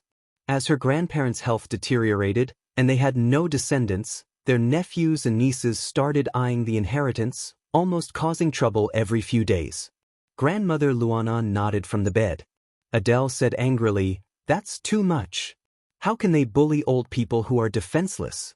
Grandpa and Grandma, if they dare to come again next time, you call me home, and I will make sure they leave in disarray." Luna shook her head. "They wouldn't dare do anything to me. The person we're truly worried about is you." Ah! Adele was startled. Grandmother Luna continued, "We are getting old and might pass away any day now. We're afraid those people will trouble you after we're gone." Adele was all alone in this place, without anyone to support her. If both of them were gone, Luna worried she might end up on the streets. After all, this is country. Adele was a foreigner, and at any time, the locals wouldn't side with a foreigner. Adele patted her chest and said, "Don't worry, Grandma and Grandpa, I'm very capable. They won't be able to bully me. Look, I'm fine now, aren't I?" Grandfather Jonathan sighed. "They don't dare to touch you now because they are wary of us, but once we are not here, you might suffer. You are the person we are most concerned about not leaving behind." "It's okay, really it's okay." Adele hugged her grandfather, then hugged her grandmother. "I can protect both of you as well as myself." Grandmother Lorna went on, "Your grandfather and I have discussed it, and the most important thing for us to do now is to find your biological relatives. Only by finding her relatives would Adele have someone to rely on." Adele sighed. "After such a long time, can we still find them? Even if we do, would they recognize me?" The education in country is very different from that in China. As an abandoned child, under her grandparents' upbringing, she held no resentment towards her biological parents. In fact, she very much wanted to find them. To facilitate an eventual reunion with her relatives, over the years, her grandparents had been teaching her Chinese culture and language. Grandfather Jonathan said, "They will recognize you, they definitely will. Your grandmother and I have decided that in a few days, we will set off for Kong City in China." Without finding Adele's birth parents, he and Luana truly couldn't be at peace. With the protection of her birth parents, they could leave this world more peacefully. "Am I coming along too?" Adele asked. Grandfather Jonathan nodded, "Yes." "That's great." Having left China at the age of 3, Adele only had a vague memory of it, remembering just that the people there were warm and that there was not such severe racial discrimination. "But if I go back, what about Martha?" Adele was also worried about her good friend Martha. Jonathan spoke earnestly, "People have to grow up. Martha can't always live under your protection. This could be a good opportunity for her to find her own space to grow." "Okay." Adele nodded. "Then I need to use this time to teach her some self-defense." What the family didn't know was that their nephews and nieces had heard their entire conversation. A bearded burly man angrily pressed the switch. "This is outrageous. Those two old fools actually want to leave our family's wealth to an outsider." "No way." A short-haired woman with elaborate makeup stood up from the chair. "We absolutely cannot let this happen. What should we do?" "They are about to go to Kong City in China." A chubby man sitting in the corner spoke. The bearded burly man continued, "Well, take a trip to Kong City too. No matter what, we can't let the wealth fall into the hands of an outsider. If you find any errors, ads pop up, ads redirect, broken links, non-standard content, etc., please let us know reports so we can fix it as soon as possible." Chapter 11:13 No coincidence makes a book under sci-fi. The fat man said, "I think we need to plan this out slowly. I actually have an idea." A cunning look flashed across the short-haired woman's eyes. "What?" the bearded burly man asked. The short-haired woman continued, "Doesn't Adele want to find her biological parents? Let's let her find them." "What do you mean?" The fat man squinted his eyes. The short-haired woman waved at the two men. Both men immediately understood and walked over to her, leaning in their heads. The short-haired woman whispered to them. Upon hearing her words, a sinister smile appeared on both men's faces. The fat man continued, "No delay, we should head to Kong City tomorrow and arrange everything beforehand." "Yes, The other two nodded. You're right, well depart tomorrow. The next morning, Ni Yang and Mo Qishan returned to the manor. Zhao Yu said, Mom, you are too biased, going off to have fun with your man secretly and not taking me with you. What did you call me? Mo Qishan looked at Zhao Yu. Zhao Yu shivered inexplicably, feeling a bit guilty. That's what Mom calls you when you're not at home. After speaking, Zhao Yu quickly raised 3 fingers. I won't call you that again, I swear. Ni Yang laughed at Zhao Yu. Look at you, you're just like your dad in character. Zhao Yu said, like father like son. Who told me to be my dad's real son? Right, Dad? Mo Qishan took a sip of his milk. I don't have such a disrespectful daughter. Zhao Yu corrected. Dad, you mean disrespectful son. Duduo, you are a girl now. Ni Yang reminded Zhao Yu. Who says? Zhao Yu firmly said, I have always been a real man. Even purer than real men. Since Kong City doesn't have an airport, Adele and Jonathan had to deplane in Beijing, then take a green skin train from Beijing to Kong City. Grandma Luna was not in good health, and riding the airplane exacerbated it. She was immediately taken to the People's Hospital of Beijing upon alighting. The chief doctor said, currently, Western medicine is unable to cure the patient's illness, but you could try traditional Chinese medicine. Traditional Chinese medicine? Adele asked puzzledly, what is traditional Chinese medicine? Although she had studied Chinese culture over the years, she hadn't touched upon medical issues. The doctor continued, traditional Chinese medicine is China's inherited medical skills, passed down for thousands of years. Coincidentally, I know a young divine doctor, but unfortunately, she is not in the country at the moment. However, you might consider visiting Dr. Wang, who is said to be that divine doctor's mentor. Adele smiled. That's wonderful. Could you give me Dr. Wang's address? Of course. Led by the doctor's instructions, Adele brought her grandmother to old Dr. Wang's home.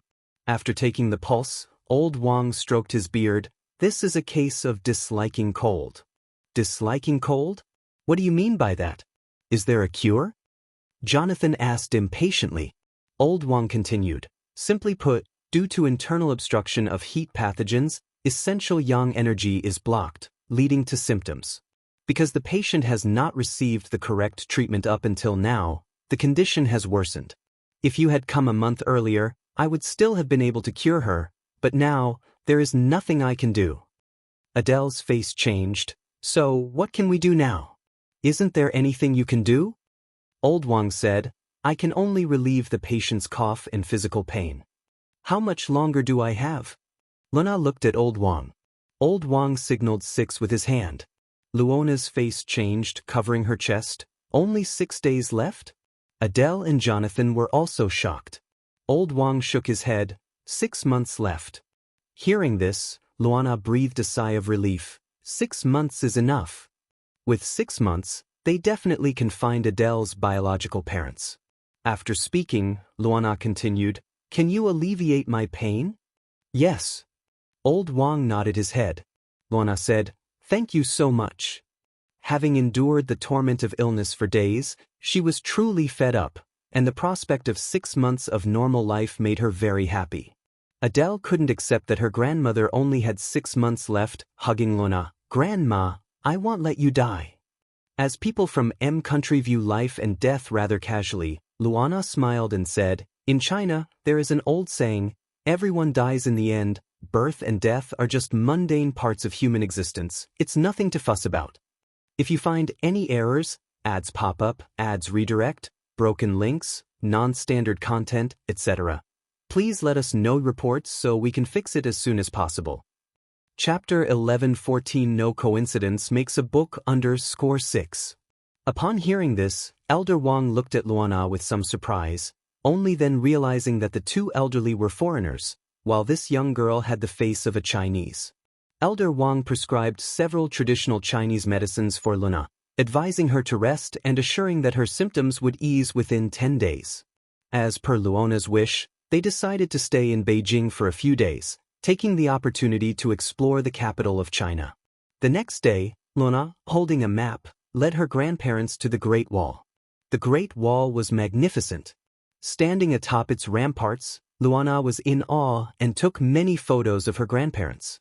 Then, she handed her camera to a passerby. Could you help us take a picture, please? Sure, no problem. The passerby took the phone. Just as the passerby pressed the shutter, he ran off with the camera. Adele was startled at first, but then quickly reacted and chased after him shouting, "Catch the thief! Catch the thief!" The thief ran desperately, quickly outpacing Adele. Adele was panting heavily.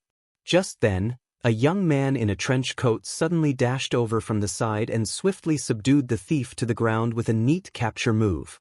Clap, clap, clap. Applause erupted all around. "Comrade, raise your camera." He tossed the camera to Adele. Adele caught the camera and said, "Sir, thank you so much. God will surely bless you." Finding her manner of speaking a bit odd, the young man looked up at Adele. Adele continued, "My name is Adele Jansen, from M country. You can just call me Adele. May I ask the name of the brave sir who helped us?" "Shangguan Su." Yes, this man was none other than Shangguan Su. "Mr. Shangguan, thank you." Adele bowed deeply to Shangguan Su. Drawing one's sword to help at the sight of injustice is a traditional virtue of China, no need for thanks. After saying this, Shangguan Su left with the thief in tow. Adele watched Shangguan Zu's retreating figure, her eyes filled with sparkling stars. So handsome. She had never seen someone so handsome before. Those weaklings in M country couldn't compare to him at all. Since finding her relatives was urgent, Adele and her grandparents left Beijing by car more than a week later and headed to Kong City. During that week, Adele visited the Great Wall many times but never encountered Shangguan Su again. After staying in M country for about 10 days, Ni Yang and Zhao Yu returned to China. Mo Qishan could not return to China for the time being. He had to wait until Mo Baichuan's wedding day. During those 10 days, Ni Yang took Zhao Yu to many tourist sites in M country and even rode in Mo Qishan's private plane with him. Zhao Yu exclaimed, "I didn't realize my dad was so impressive." Because of the rumors heard in Beijing about Mo Qishan, Zhao Yu had thought Mo Qishan was just as unsavory as the rumors suggested. It turned out not to be the case at all. Her dad was the most awesome dad in the world. A dad who made the big shots in M country pale in comparison. Ni Yang patted Zhao Yu's head and coughed lightly. "Am I not impressive as well?" Zhao Yu smiled. "Impressive. Both of you are very impressive. I want to be as formidable as you someday." Ni Yang gave a thumbs up. "Go for it. I believe you can do it. But kid, you really are a girl." Zhao Yu replied, "I don't care, I am a boy anyway." Ni Yang slightly raised her eyebrows but didn't say much more. Coincidentally, just as Adele and her grandparents settled in Kong City, they discovered a missing daughter poster on a telephone pole next to their inn. Moreover, the information on the missing daughter poster virtually matched Adele's situation. 16 years ago, unable to provide for their daughter, they had sent her to an orphanage. 3 years later, the daughter was adopted by a foreign couple. Seeing this, Jonathan excitedly said, "Adele, this must have been posted by your biological parents." Adele frowned slightly. "This is too coincidental. Plus, they clearly knew I was adopted by you. Why would they post this here? Shouldn't they have posted it in M country instead?" Jonathan said, "The Chinese often say that a coincidence speaks to destiny. Maybe this is fate. As for why they posted the notice in Kong City, perhaps they thought we were settling here. No one else knows we came to Kong City. To prevent others from sabotaging, they had deliberately concealed the news of going abroad." "Is that so?" Adele was still somewhat in disbelief. "If you find any errors, ads pop up, ads redirect, broken links, non-standard content, etc., please let us know reports so we can fix it as soon as possible." Chapter 11:15 The appraisal result.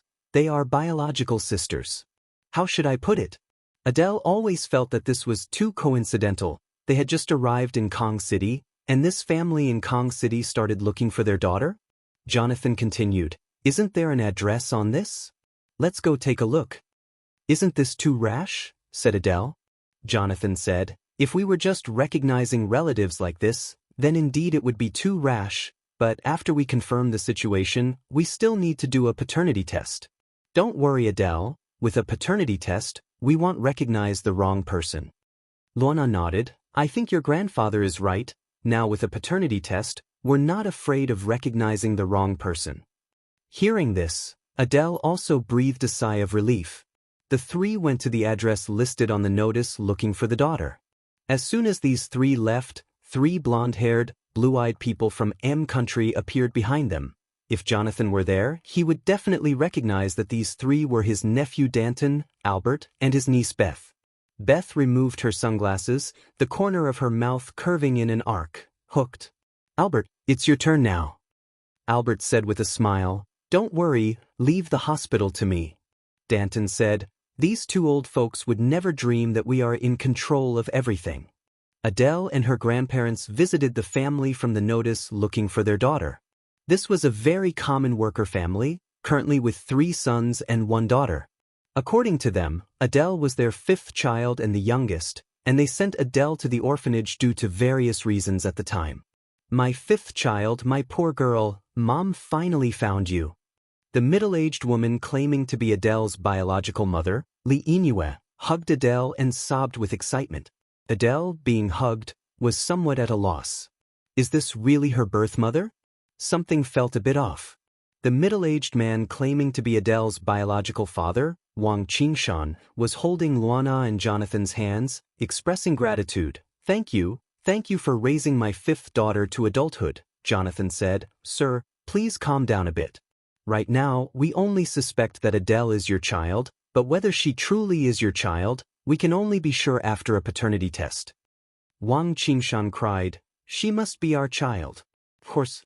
They say blood is thicker than water. Both my wife and I can feel it. Lee Inouye also said, Yes, we can feel it. Adele, supporting Li Yinyu's shoulders, said, Auntie, please don't be so emotional. The results are not out yet. I might not be your daughter. The greater the hope, the greater the disappointment. Adele didn't want to let herself down, nor did she want to disappoint this middle-aged couple. Lee Inouye, while wiping away tears, said, My 5th child, you are my 5th child. 16 years have passed, Mom finally sees you.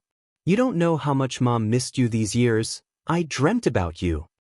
5th child, you've grown up. And you've become beautiful. My 5th child is so good-hearted. Now you even know to come back to recognize your mother.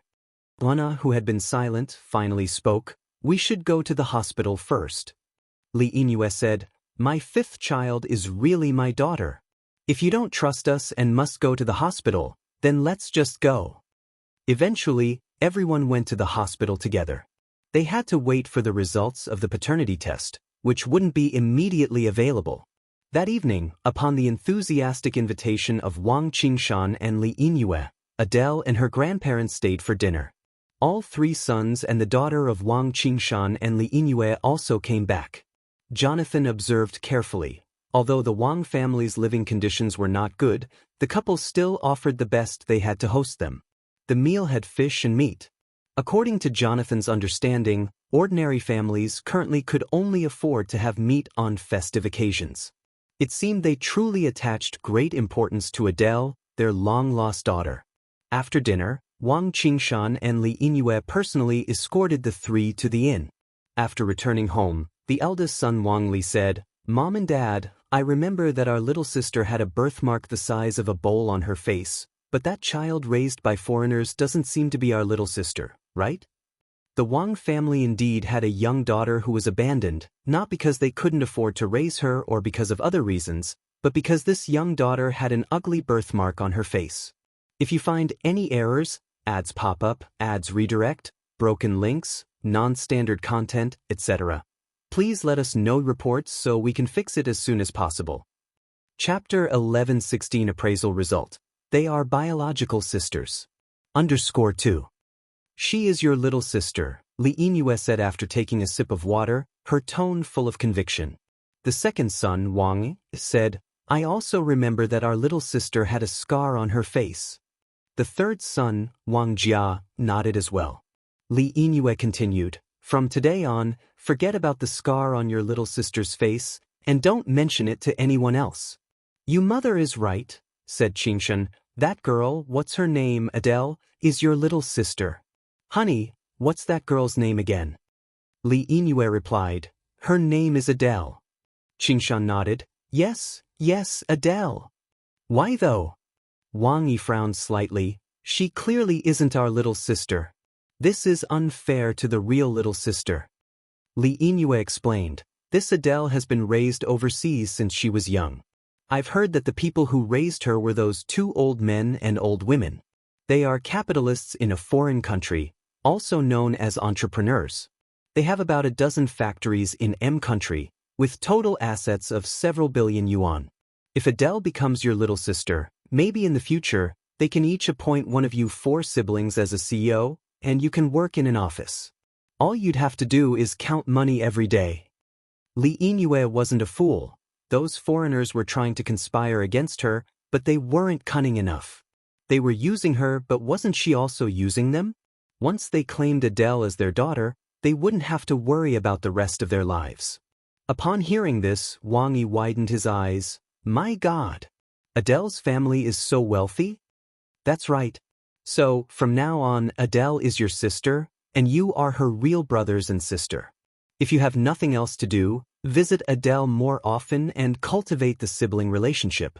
Their family is so rich that even a bit of spare change from their pockets is enough for our family to spend. Wang Yi said excitedly, All right. Mom, if you had told us earlier how wealthy they were, we would have treated Adele even better just now. The 4th daughter, Wang Rui, asked, Mom, how much is several billion yuan? Wang Rui wasn't well educated and didn't have a good concept of money. To her, several billion yuan was just a number. Li Yingyue thought for a moment, then said, several billion yuan can buy 100 airplanes flying in the sky. 100 airplanes? Wang Rui exclaimed, oh my gosh, Adele's family is that rich. Ordinary people can't even afford to fly on a plane, yet Adele's family can buy 100 airplanes. They must be extremely wealthy. Looks like one should never judge a book by its cover. Li Yingyue continued, do you still mind that she is your sister? Wang Rui shook her head hurriedly, not anymore, not at all. How could she complain when their family is so rich? Then Wang Li pitched in, since they have so much money, Mom, how much do you think she will give us? Li Yingyue replied, if they have 10 billion yuan, then they should give each of you at least 1 billion. Adele is their daughter, Luana and Jonathan don't have children of their own, and eventually, all of that wealth will belong to their family. What if they don't have 10 billion yuan? Li Yingyue added, then they'll give you several tens of millions each. Don't worry, Adele is your sister, and her money is your money. Once the relationship is set here, we'll have her buy houses and cars for our family. So, does that mean I won't have to work anymore? Wang Rui suddenly became excited. Li Yingyue nodded and spoke with a look of longing, of course. Not only will you not have to work, but we'll also have nannies to take care of us. That's fantastic. Wang Li suddenly realized something was off. Wait, weren't they supposed to do a paternity test? With today's advanced technology, what if the test shows Adele is not our little sister?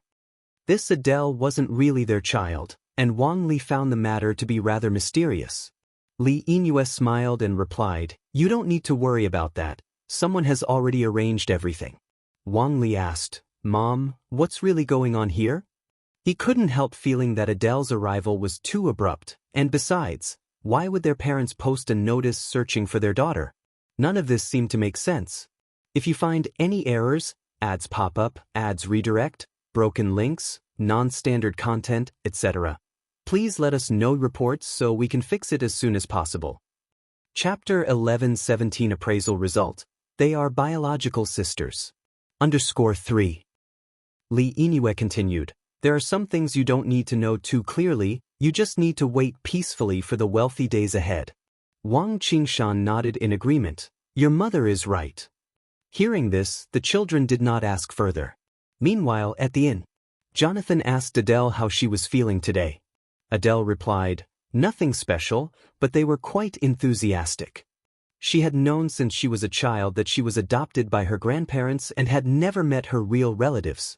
Seeing the Wang family now, She did not feel as excited as she had imagined. Jonathan smiled and said, "Indeed, they are very enthusiastic. Adele, I feel like they are your biological parents. During this time, spend more time with them and develop your feelings." Lorna nodded. "Your grandfather is right, they are your only relatives in this world." Adele hugged Jonathan and Lorna. "Grandpa and Grandma, no matter when, you are my family." "Silly child, we can't be with you for so long. One day, you'll have to return to your own relatives, and only then can we depart peacefully." Jonathan and Luona's plan was to transfer all of Jonathan's properties and the factory to Adele once she found a dependable support in China. Since Adele was still not an adult, transferring the properties to her name without finding her relatives would risk her custodianship falling to Danton, Albert, and their niece Beth after their departure. Jonathan and Lorna didn't trust these three people. It would be different if they were Adele's real parents. Thus, Jonathan and Luana were so eager to find Adele's biological parents, to provide her with the reliable support. The next day, Li Yingyue brought a bunch of delicacies for Adele and affectionately called her fifth child. Adele felt a bit uncomfortable and said, "Auntie, just call me Adele." Li Yingyue said, "Fifth child, I really am your mother. Even though the identification results haven't come out yet, but believe me, as a mother, my instincts are not wrong. Fifth child, you can't call me mom now, and I don't blame you. After all, I didn't raise you when you were little. Now that you're willing to acknowledge me, your mom is already very happy. Look what mom brought you. This is pork floss, these are dried apricots, and this is pear soda. To buy these delicacies for you, mom even spent all the savings at home." "Savings?" Adele frowned, a bit puzzled. "What do you mean by savings?" Li Yingyue paused and looked up at Adele. She had thought that Adele was smart but realized that Adele didn't even know what savings meant. No wonder she could be deceived so easily. "Savings means money," Li Yingyue said. "Fifth child, these are the delicacies mom bought for you with money saved up over half a year. You can't get these overseas. Are you really short on money?" Adele hadn't paid attention when money wasn't mentioned, but now that it came up, she noticed Li Yingyue was wearing patched clothes. Li Yingyue had deliberately worn torn clothes that day. "Yes, our family lacks money. Otherwise, we wouldn't have sent you to the orphanage back then." Seeing her cry so sadly, Adele lowered her head, pulled out a stack of cash from her wallet, and handed it to Li Yingyue. "Andy, take this for your expenses." Li Yingyue was surprised and feigned refusal. "Silly child. I haven't raised you for a single day. How can I have the face to spend your money now? I don't want it, take your money back." Adele stuffed the money into Li Yinyue's pocket. "It's okay, take it. I'm not short of money." "Good child, fifth child. You really are mom's sweet child. Mom didn't dote on you for nothing." Li Yingyue cried as she hugged Adele. The next day, Li Yingyue brought Wang Rui, the fourth daughter, to visit Adele. Wang Rui had no other skills, but when it came to flattery, almost no one could match her, and she had a very thick skin. "Sister, your clothes look so nice. I've never worn such nice clothes from childhood till now." As she said this, she sighed. "Seriously, I really envy you. You've lived so well abroad. When I was young, I was never full or warm, let alone such nice clothes. I've never even worn new clothes. If you find any errors, ads pop up, ads redirect, broken links, non-standard content, etc., please let us know reports so we can fix it as soon as possible." Chapter 11:18 Appraisal Result. They are biological sisters. _4. Adele smiled. "If you like it, you can have this dress." "Really?" Wang Rui was overjoyed. "Uh-huh," Adele nodded. Wang Rui immediately packed the dress into her bag. "Then thank you, little sister." It seems that Li Yingyue was right. This Adele really is too naive. She deserves to be deceived by them. Having tasted a bit of sweetness, Wang Rui immediately picked up a pair of shoes and said, "Little sister, these shoes are also nice. They're made of real leather, right? They must be very expensive? Actually, my dream is to buy a pair of real leather shoes, but unfortunately, our family is too poor, we can't afford real leather shoes at all." Seeing how distressed Wang Rui was, Adele thought it was just a pair of shoes, And it wouldn't matter if she gave them to her even if Wang Rui wasn't her sister, especially since she had many pairs of shoes. These shoes are yours too, Adele said. Okay, then thank you, little sister. Wang Rui immediately took off her cloth shoes and put on Adele's new shoes. Adele looked at Wang Rui's feet and said, My shoes seem a bit small for you. Afraid that Adele might change her mind, Wang Rui hurriedly said, It's all right if they are a bit tight. Decades ago in China, people still practiced foot binding. Foot binding is definitely more painful than wearing shoes that are slightly smaller. If the shoes are nice, being a little small doesn't matter at all. After putting on the shoes, Wang Rui took an interest in Adele's handbag and jewelry, again following the same pattern, and Adele felt too embarrassed to refuse, so she gave all those things to her. This trip was quite a gain for Wang Rui, and on the way back she excitedly said, Mom, that Adele is just like a fool. She gives me whatever I ask for.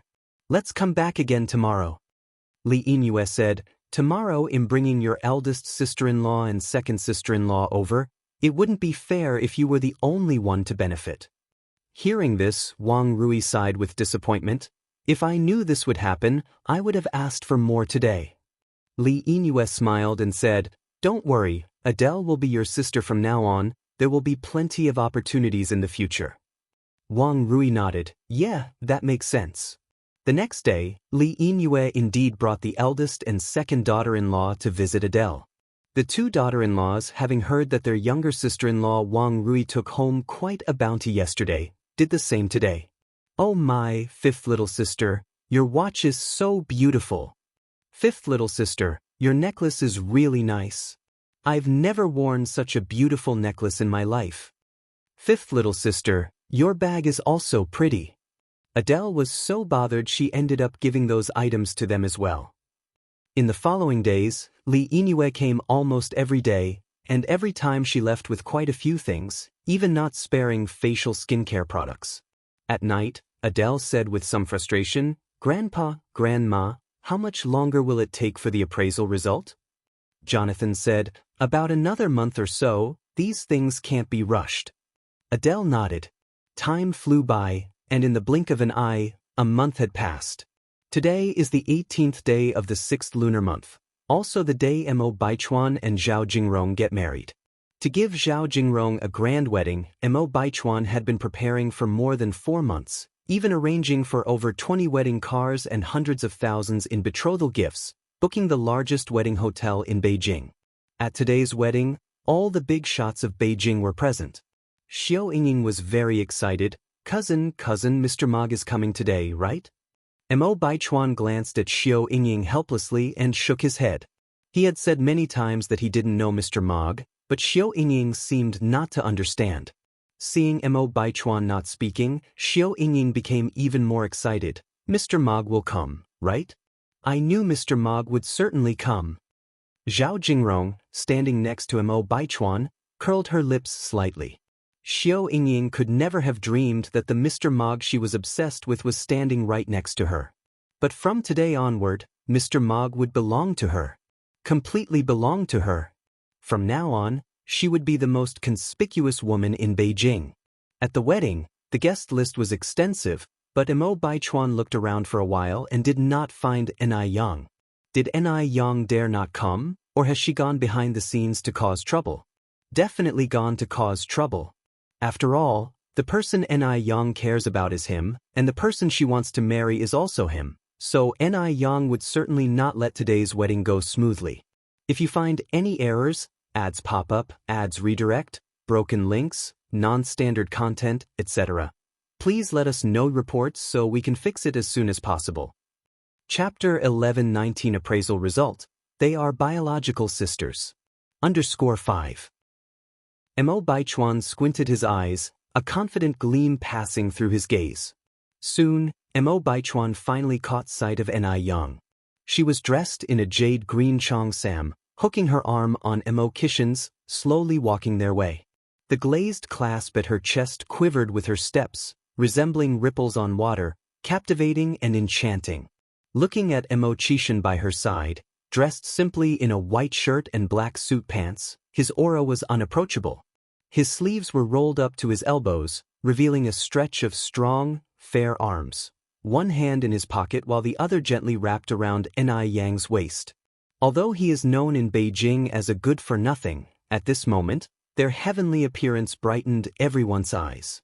If Xiao Yingying didn't know Mo Qishan so well, she might have thought this good-for-nothing was Mr. Mog himself. Unfortunately, Mo Qishan was nothing more than an empty shell. With this thought, the curve at the corner of Xiao Yingying's mouth turned into deep disdain. This famous but useless Mo Qishan wasn't worth a second glance from someone as noble as her. Ni Yang and Mo Qishan took their seats at the elders' table. During that time, Mo Baichuan kept his eyes on Ni Yang, but there wasn't the slightest hint of emotion on her face. She maintained a calm demeanor from start to finish, as if she wasn't concerned about the wedding at all. Seeing this, Mo Baichuan slightly furrowed his brow. Wasn't Ni Yang jealous at all when she saw him prepare such a grand wedding for Zhao Jingrong? Was she brewing some major scheme? Yes, surely that was it. He couldn't believe that Ni Yang would give up on him so easily. After all, she had come to Beijing entirely for him. Although the wedding seemed to be going smoothly, there might be a conspiracy progressing stealthily. As long as Ni Yang was here, the wedding couldn't possibly end without a hitch. But Mo Baichuan waited a long time without any incidents. What was going on? The wedding was almost over. Could it be that Ni Yang was planning to cause trouble during the toast to the elders? Mo Baichuan squinted his eyes and, after all the proceedings, went with Zhao Jingrong to toast the elders. "Uncle 6, Aunt 6, this cup we toast to you," he said. Ni Yang and Mo Qishan also raised their glasses. Ni Yang, with a ready smile, pulled out the prepared token money and said, "My dear nephew and niece, may you have a child soon and let Uncle 6 and I become grandparents early." "Thank you, Aunt 6. Zhao Jingrong took the red envelope. Mo Baichuan squinted his eyes again. Ni Yang could still smile at this moment. Could it be that there was something fishy in that red packet? Or maybe, was there a miniature bomb inside meant to kill Zhao Jingrong? The thickness of the envelope could certainly fit a miniature bomb. With this thought, he quickly snatched the red packet from Zhao Jingrong's hand. "Baichuan, what's wrong?" Zhao Jingrong was startled. "Nothing," Mo Baichuan said while opening the envelope. Upon opening it, Mo Baichuan was stunned because, besides money, there was nothing else inside. What was going on? The wedding banquet was about to end. Was Ni Yang just watching him marry Zhao Jingrong? "Baichuan, what's wrong?" Zhao Jingrong asked with concern. "Nothing," Mo Baichuan shook his head, "just a bit dizzy, probably drank too much." Zhao Jingrong knew Mo Baichuan was overly focused on Ni Yang, beyond the concern a junior should have for an elder, but she didn't point it out. Because she knew, as Mrs. Mog, she would have to face all kinds of temptresses in the future. She didn't care what kind of man he was outside. All she wanted was to stand by Mo Baichuan's side. Back in ancient times, which influential men didn't have multiple wives and concubines? "Why don't you drink less later and let me handle it?" "No worries," Mo Baichuan waved his hand. Until the wedding banquet ended smoothly, Mo Baichuan saw no incidents occur. It was agonizing. Seeing Ni Yang's smiling face was truly unbearable for Mo Baichuan. Could it be that he had mistaken her feelings all along? Did Ni Yang really not like him? Was Mo Qishan the one Ni Yang truly liked? But Mo Qishan was just a good-for-nothing. Why would Ni Yang like him? He was the first to meet Ni Yang. Ni Yang came to Beijing for him. If you find any errors, ads pop up, ads redirect, broken links, non-standard content, etc., please let us know reports so we can fix it as soon as possible. Chapter 11:20 Appraisal Result. They are biological sisters. _6. Why did things turn out this way? Or did Ni Yang have a trick up her sleeve? Mo Baichuan drank glass after glass, almost not refusing any, until he finally drank himself under the table. Zhao Jingrong recalled her mother's advice. She said that only a child can tie a man's heart. So she must try her best tonight. She was going to bear Mo family's eldest grandson. Although Zhao Jingrong had long known that Mo Baichuan's true affections lay elsewhere, what she did not expect was that in the heat of the moment, the name Mo Baichuan called out was that of another woman. In that case, she had to try even harder. After the wedding banquet, Emo Chishan drove Enai Yang back. Yang, our big nephew is married now. When shall we also go get our marriage certificate? Enai Yang leaned back in the car seat, her tone lazy. You're still in the trial period, what's the hurry? Emo Chishan said, then when can I finish this trial period? There has to be a deadline, right? Enai Yang glanced at him. When I'm in a good mood, you'll be done with the trial period. Aren't you happy now? Emo Chishan countered. Enai Yang smiled and said, have you done anything to make me happy? Emo Chishan barely lifted his lips into a smile. Not yet, but I will soon. Enai Yang turned her head looking at Emo Chishan. You'll be looking forward to it. Don't let me down, Mr. When have I ever let you down? Emo Chishan countered. Enai Yang raised her eyebrows slightly. Now that she thought about it, he really hadn't. She had no idea what big thing Emo Chishan was planning. Elsewhere, in Kong City, the results of the paternity test had come in, confirming that Adele was indeed the daughter of Wang Qingshan and Li Yingyue. Upon seeing the results, Jonathan and Luana both breathed a sigh of relief. Adele having a support in China meant they could leave without worries. Whoa, you see I told you, you're my dear daughter, and I'm your real mom. Fifth sister, after all these years, you can finally return to your roots. Every member of the Wang family was extremely excited.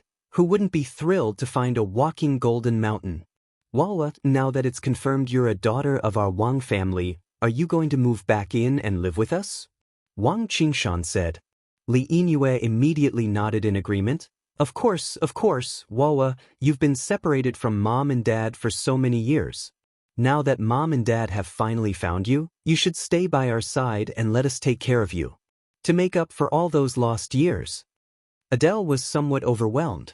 Were these people truly her dad, mom, and family? Why did she feel so out of place? But paternity tests don't make mistakes. Wang Rui continued, although I really hope fifth sister can come back to live with us, our home is too small, dirty, and broken. I'm afraid it would be too humble for fifth sister. Wang Li nodded. I think fourth sister is right. Our home is too run down. How can we let fifth sister live in such a place? As soon as he said this, Wang Li added, how about we all chip in to buy a bigger house and bring fifth sister over to live with us? While saying this, Wang Li looked at Adele and sighed, fifth sister, it's my fault for not being capable. I don't even have the money to buy a house, I've let you down. By the end, Wang Li's eyes were red. Jonathan was moved by Wang Li's words. How much more do you need for the house? Since we're all family now, we'll cover the money. Wang Li's eyes lit up immediately. Grandpa Jonathan, actually we already had our eyes on a villa.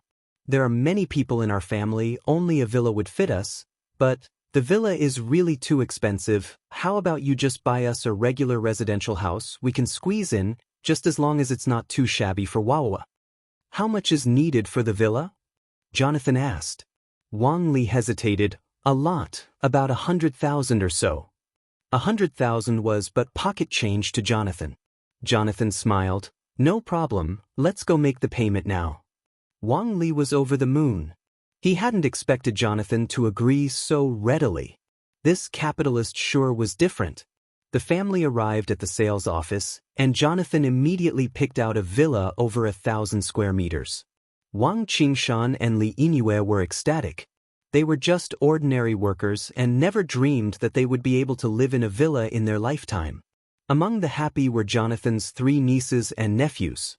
Now, all they had to do was wait for Jonathan and Luana to transfer all the assets to Adele's name. Once the old couple passed away, they would become Adele's guardians, naturally regaining control over the assets.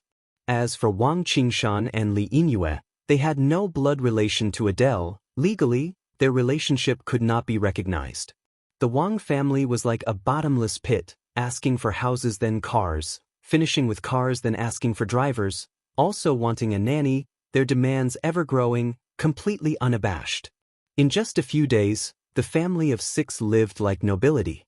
Wang Jia, the 3rd son of the Wang family, was an educated man. Mom and Dad, isn't it a bit improper for us to continue like this? Li Yingyue gave him a cold look. Wawa is my own dear daughter, can't I enjoy the blessing of my own daughter? It's a daughter's duty to honor her parents. In Li Yinyu's eyes, all these treatments and things were rightfully hers. Adele is her dear daughter. Wang Jia frowned but said no more. Jonathan and Lona also felt the greed of the Wang family.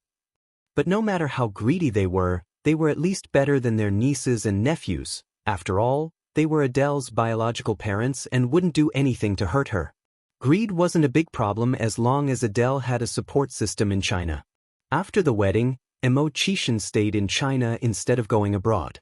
Morris, still no result on that matter? In the office, Emo Chishan looked impatiently at Morris. Morris shook his head with difficulty. Not yet. Just then Marcus burst in excitedly. Sir, the results are out.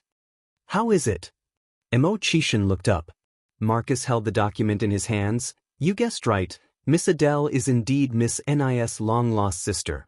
Here are the test results. If you find any errors, ads pop up, ads redirect, broken links, non-standard content, etc., please let us know reports so we can fix it as soon as possible. Chapter 11:21 Retribution, Recognition. Let me have a look. Marcus handed the identification results to Emo Chishan. Emo Chishan took the document, skimmed through it rapidly, then asked, Where is this Adele now?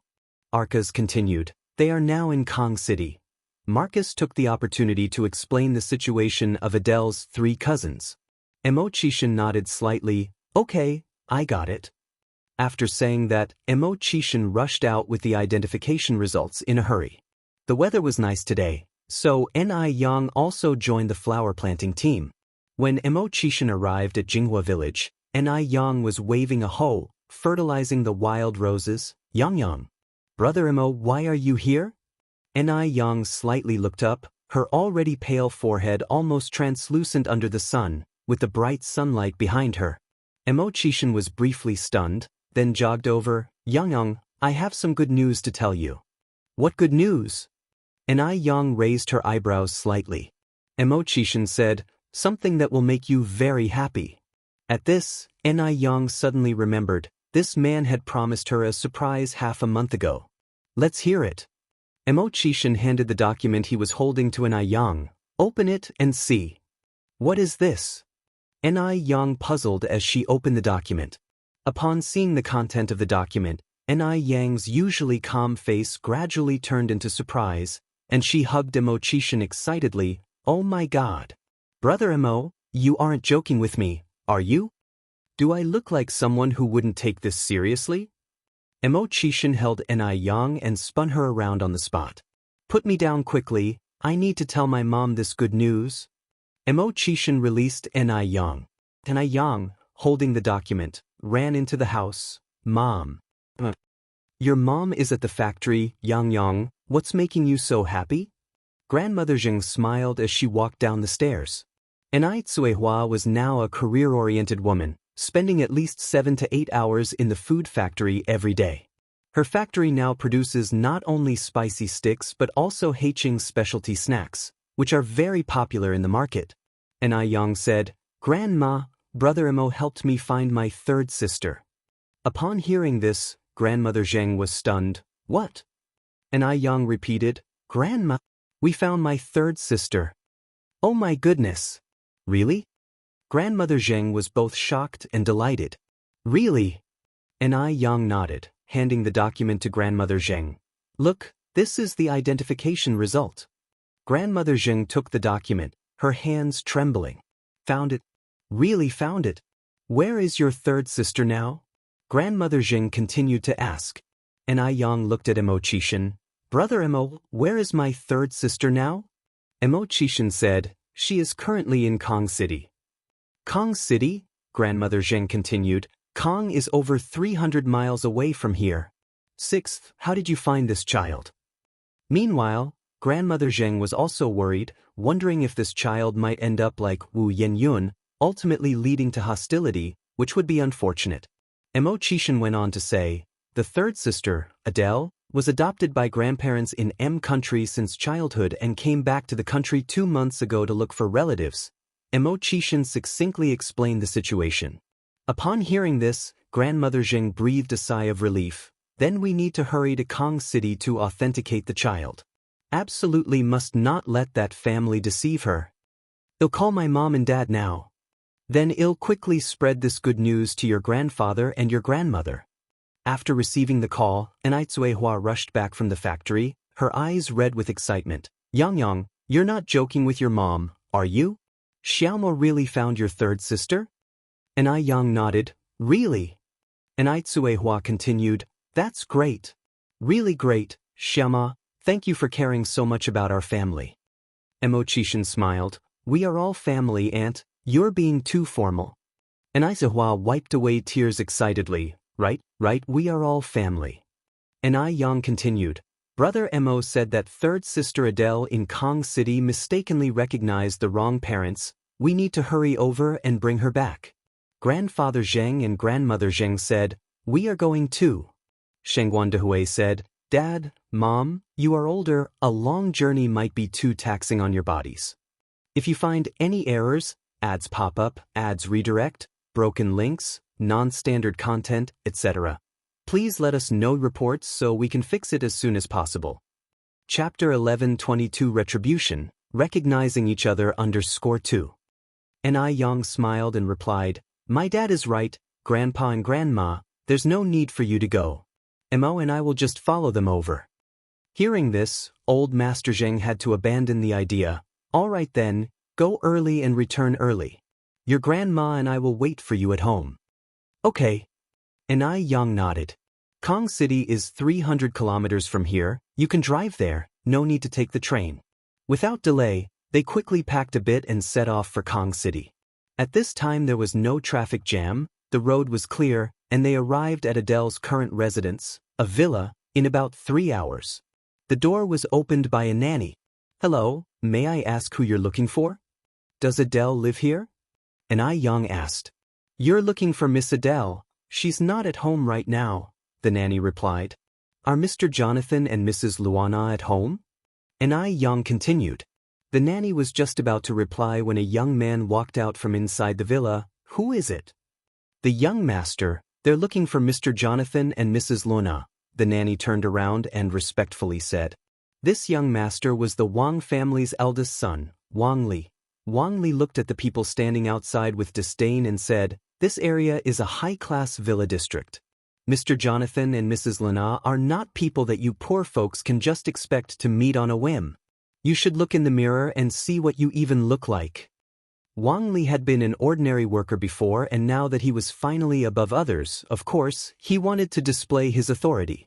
Meeting Jonathan and Luana wasn't going to be that easy. Who is it? Hearing the noise outside, Wang Rui also came out. Wang Li closed the door. Just some poor folk, ignore them. Wang Rui continued, Do you know where Grandma Luana went? What do you need her for? Wang Li asked. Wang Rui said, I'm out of money, asking her to give me some to spend. Then I'm out of money too, she's not at home right now, shall we both go ask her tonight? Wang Li suggested. Okay. Wang Rui nodded. This family had already started treating Jonathan and Luana as their personal ATMs, stretching out a hand for money whenever they were out of it. If Jonathan and Luana refused, they would throw tantrums, saying unpleasant things, becoming increasingly outrageous and unbridled. For the sake of their granddaughter's stable future, the two old folks had no choice but to swallow their pride and endure. Wang Li turned Yang and the others away. Yang couldn't be tough with him, after all, they were here asking for help. What should we do now? Anitsuehua said anxiously. They had finally made it to Kong City, but who would have thought they'd be met with a closed door? Shengguan Dehui comforted her. Daya, don't worry. Now that we're here, we'll definitely be able to see Yang. Yang looked at Emochishin. The person just now, could it be the one who's been posing as Yang's family? Emochishin nodded. It looks very likely. According to the investigation, the family posing as Yang's relatives has 3 sons and 1 daughter. The eldest, Wang Li, the second, Wang Yi, the third, Wang Jia, and the fourth, Wang Rui. If I'm not mistaken, that person should be the eldest, Wang Li. Yang raised her eyebrows slightly. No wonder I felt he didn't look like a good person. Emochishin spoke in a detached tone. To be precise, none of the people in this family are good. At that moment, The pager in Emo Kishin's pocket beeped. Emo Chishin took out the pager and then said, "Let's wait here for a bit. Mr. Jonathan and Mrs. Luana will be back soon." "Really?" Enai Tsuehua asked eagerly. "Yes, Auntie, the message I just received should be correct," Emo Chishin affirmed with a slight nod. The message Emo Chishin received was accurate, and about 7 or 8 minutes later, a pair of elderly people with graying hair, walking with canes, approached. "Yang, that's Mr. Jonathan and Mrs. Luna." Emo Chishin lowered his gaze to Enai Yang. Upon seeing Jonathan and Lu, Enai Yang was stunned for a moment, recognizing them immediately from their previous meeting in M Country. No wonder during their last encounter in M Country, Enai Yang felt that the old couple's gaze on her was somewhat unusual. The reason lay here. "Mr. Jonathan, Mrs. La, hello," Enai Yang greeted them with a smile. Jonathan and Luana, upon seeing Enai Yang, were also stunned. "Oh my goodness! It's you, the beautiful young lady." Luna went up to Enai Yang, gripping her hands in excitement. "I really didn't expect to see you here." Source: Web Novel. Com, updated by Novlov. Com if you find any errors, ads pop up, ads redirect, broken links, non-standard content, etc. Please let us know reports so we can fix it as soon as possible. Chapter 1123 Retribution, Recognizing Each Other _3. Enai Yang smiled and said, "Maybe this is fate. Oh, let me introduce you. This is my boyfriend, Emo Chishin, this is my father, and this is my mother. Nice to meet you. Mrs. Luna, I'm finally seeing you," Enai Tsuehua said as she shook Luona's hand, her expression somewhat excited. Luna was a bit confused and also surprised. The last time she saw Enai Yang, she felt that Adele and Enai Yang looked somewhat alike. Now seeing Enai Tsuehua, she thought Enai Kuihua's eyes were exactly like Adele's. If it wasn't for the fact that Adele had already found her biological parents, she would have almost suspected that Enai Tsuehua and Adele were mother and daughter. Enai Yang continued, "Mr. Jonathan, Mrs. La, we have some things to discuss with you. Do you have time now? If you do, I know a really nice cafe nearby." Enai Yang had noticed the cafe on the way here. Lina looked at Jonathan, who nodded. A few of them set out for the cafe. The cafe had a great atmosphere, very suitable for discussing matters. Enai Yang didn't beat around the bush. After explaining the purpose of their visit, she directly took out the DNA test results. "This is the DNA test report, please take a look." Jonathan and Luana exchanged a glance, both seeing surprise and confusion in each other's eyes, before picking up the DNA report. After looking at the DNA report, Jonathan said incredulously, "How is this possible? What's going on? We've already done a DNA test and Adele is indeed the daughter of Li Yingyue and Wang Qingshan. How could there be such a DNA report now? This was too strange. In these two families, surely one was lying. But which one was it?" Emo Chishin then took out another document. "As to what exactly is going on with that DNA report, I think your nephew Albert, Danton, and your niece Beth should be very clear about it." Emo Chishin paused, then continued, "This is their travel records, and judging by the dates, they arrived in Kong City half a month before you did." "What?" Jonathan stood up in surprise. "They came to Beijing too?" Emo Chishin nodded, tapped his fingers on the table with a casual posture, yet exuding a powerful presence. Luana picked up the document and her eyes widened in shock after seeing its contents. The document clearly recorded the travel dates of Albert, Danton, and Beth, and even detailed what they did each day. "Who are you?" Luna looked up at Emo Chishin. Although this young man looked young, his capabilities were not to be underestimated. After all, these were cross-border travel records. Not just anyone without influence could obtain them. Emo Chishin replied indifferently, "I am Emo Chishin, you can call me Xiaoma." Jonathan turned his head to look at Emo Chishin. "Mr. Emo, why should I believe you? And how do I know these documents aren't forgeries?" "I think these should provide proof," Emo Chishin said slowly as he took an envelope from his bag. Jonathan immediately opened the envelope, which contained color photographs. The backgrounds of the photos were in a hospital office, and the people in them were the doctor and Albert. These photos documented the entire process of Albert bribing the doctor. If you don't believe me, there's also these. Emo-chishin continued, taking out some additional materials. Looking at what Emo-chishin took out, Jonathan and Luona's expressions turned very ugly. Ni Zihua and Shangguan Dehui, sitting opposite Emo-chishin, were stunned. Neither of them had expected Emo-chishin to come so well prepared. If Emo-chishin hadn't prepared in advance, their trip might have been in vain. It seemed that Emo-chishin had put a lot of effort into this matter. After looking through all the materials, Jonathan and Luona sighed. They never imagined that their daily lives were being monitored by their nephews and nieces all along, and that they were completely under their control. Seeing the changing expressions on the faces of the two old people, Emo-chishin continued, "Do you believe me now?"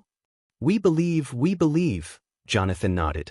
Forget the copious evidence. Even without it, just the fact that Adele so closely resembled Ni Zihua was enough for them to believe. Source: web novel. Com, updated by Novlov. Com if you find any errors, ads pop up, ads redirect, broken links, non-standard content, etc. Please let us know reports so we can fix it as soon as possible. Chapter 1124 Retribution, Recognizing Each Other _4. As soon as he finished speaking, Jonathan continued, "Those 3 bastards. I will never let them go. My wealth, they won't get a penny of it." Before this incident, Jonathan had thought about leaving some wealth to his nephew and niece, but now he doesn't even want to leave them half a penny. Emo-chishin smiled faintly. Cleaning the house can be postponed, but the top priority now is to reunite Adele with her own family. Right? You're correct, Jonathan nodded. Let's head back to the villa while we talk. Okay. The group left the cafe and headed back toward the villa. When they got back, the Wang family had already eaten. Wang Qingshan and Li Yingyue were lying on the sofa in the living room watching TV. Seeing Jonathan and Luona bring some strangers back, they said somewhat unhappily, "Why bring back just anyone?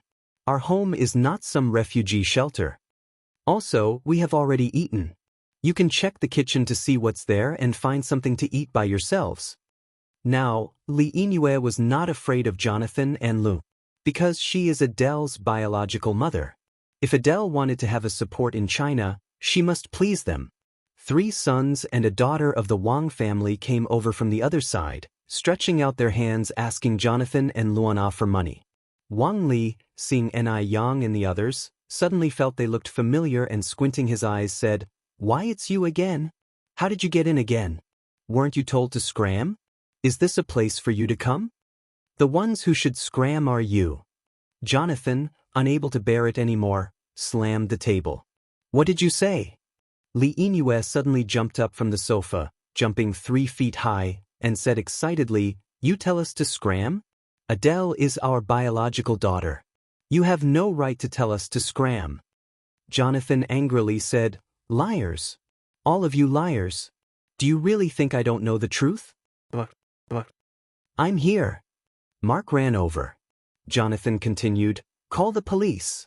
Arrest these swindlers." Mark nodded. "Okay, please wait a moment." Mark was the butler Jonathan brought over from M country and was very loyal to Jonathan, never doubting his orders. Now, Li Yingyue and Wang Qingshan were somewhat panicked. Has Jonathan gone mad? Why call the police all of a sudden? He certainly doesn't seem to be joking. What the heck is going on? Could it be that Jonathan and Luona, these 2 fools, really know something? How did they find out? Li Yingyue quickly said with a smile, "You're just joking with us. We're all family, why call the police?" Exactly, Wang Qingshan followed along. Jonathan didn't want to argue with them, sitting on the sofa waiting for the police to come. Seeing that Jonathan stopped speaking, Li Yingyue sighed in relief. She thought Jonathan was definitely joking. She is Adele's biological mother. How could Jonathan really call the police? The 3 sons and daughter of the Wang family did not take this matter to heart either, continuing to ask Luona for money. Watching the Wang family's attitude, Ni Zihua and Shangguan Dehui slightly frowned. This family's behavior is truly appalling. Luona and Jonathan, like Ni Zihua and Shangguan Dehui, sat there in silence. Wang Rui, somewhat impatiently, said, "Are you going to give it or not? I am Adele's sister. Why does Adele have unlimited money every day, and I still have to ask? And you guys? Wang Rui said, looking up at Enai Yang and the others. Who are you? What gives you the right to stay in my house?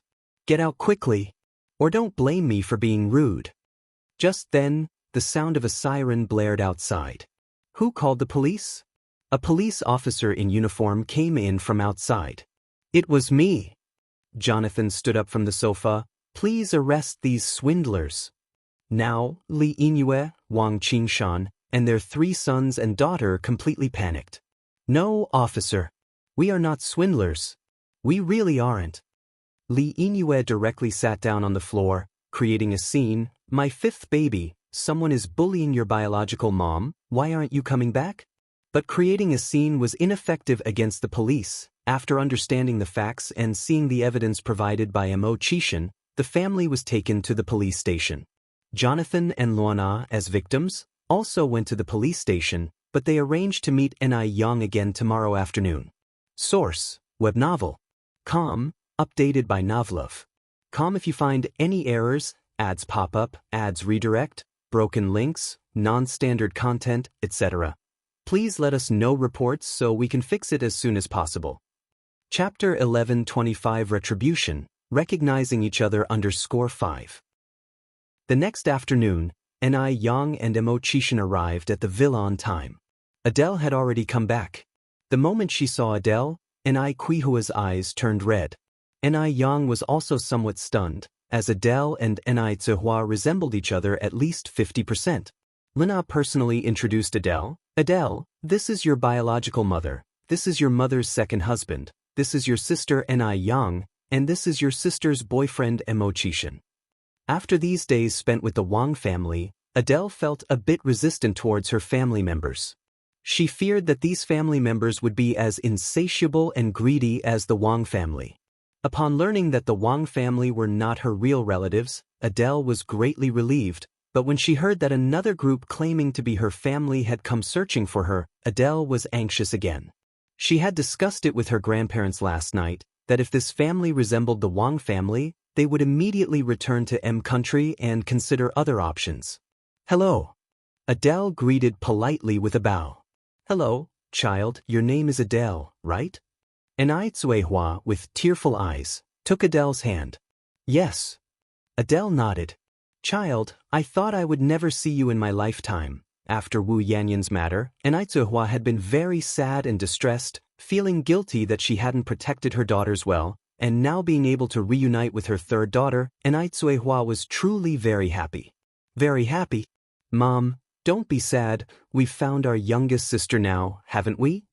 Enai Yang came over, gently comforting Enai Zuehua, then extended her hand to Adele. Hello Adele, I am your oldest sister. Oldest sister? Adele puzzled for a moment, then shook hands with Enai Yang. Kinship is a very strange thing. Although it was their first meeting, Adele felt a sense of closeness to Enai Yang. Adele, this is our dad, Enai Yang continued. Dad? For the first time in her life, Adele uttered these 2 words. It felt very foreign, yet also very novel. Child. Shengguan Dehui reached out to embrace Adele. After the brief recognition, Adele continued, Mom, can you tell me some stories about my childhood? For example, why was I sent to the orphanage? Having been educated in the West from a young age, Adele digested matters relatively quickly and harbored no resentment against her biological parents, hence she adapted very quickly. Enai Zuehua tearfully narrated their past. In fact, every time she talked about the past, she was in immense pain. Those scars that had barely healed were now bleeding anew. Fortunately, she had found her 3rd daughter. Listening to the tale, Adele, along with Jonathan and Lorna, all furrowed their brows, their eyes slightly red. None of them could have imagined the kind of story hidden behind Enai Zuehua. Adele, I'm sorry, it's Mom's fault for not protecting you well. I'm sorry. Enai Zuehua knelt in front of Adele. Please get up, it's all in the past, there's no use blaming yourself now. Adele helped Enai Zuehua to stand up. We must also thank you both. If it weren't for you raising Adele into adulthood, she wouldn't have her life today. Shengguan Dehui and Enai Zuehua bowed to Jonathan and Lu. The next day, Jonathan, Luana, and Adele followed them back to Beijing. Ever since Ni Zuehua and the others had left, Zheng Laoi and Zheng Laoi had been eagerly awaiting their return, finally managing to look forward to welcoming them back. After receiving their call about coming back, the three elderly people, along with Zhao Yu and little Ni Yun, eagerly waited at the entrance of the village. Finally, at 12 o'clock sharp in the afternoon, they welcomed everyone back. Adele affectionately addressed them as Grandpa, Grandma, and Grandma. Seeing that Adele was indeed different from Wu Yenyun, Zheng Laoi and Zheng Laotai were very happy. Ni Yang then introduced Zhao Yu and little Ni Yun to Adele. This is our youngest sister Ni Yun, you can call her little Yunyun. This is my goddaughter Zhao Yu, her nickname is Duo Duo, you can call her Duo Duo. Zhao Yu skillfully said, "Hello, third aunt. Your great-nephew greets you." Adele, not understanding the concept of a goddaughter, exclaimed in surprise, "Sister, your daughter is already this big?" Source, web novel. Com, updated by Novlov. Com if you find any errors, ads pop up, ads redirect, broken links, non-standard content, etc. Please let us know reports so we can fix it as soon as possible. Chapter 1126 Retribution, Recognizing Each Other _6. Ni Yang nodded in all seriousness. "Oh my gosh."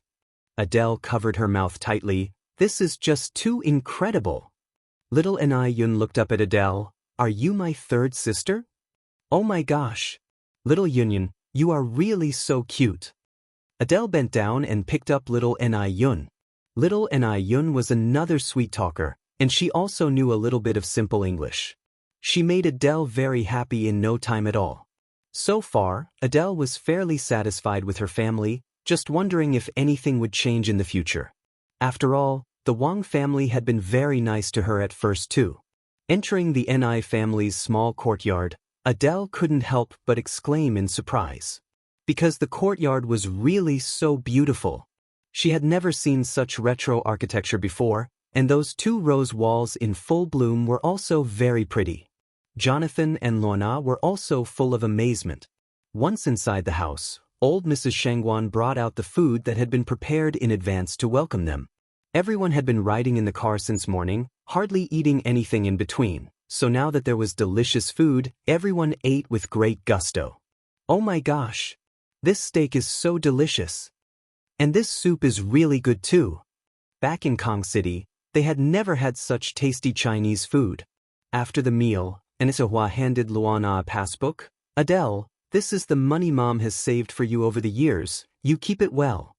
Holding the passbook, Adele was stunned. Before, the Wang family people were always racking their brains to ask her for money, but she didn't expect Ni Zuehua to actually give her money. It seemed Ni Zuehua was different from that family.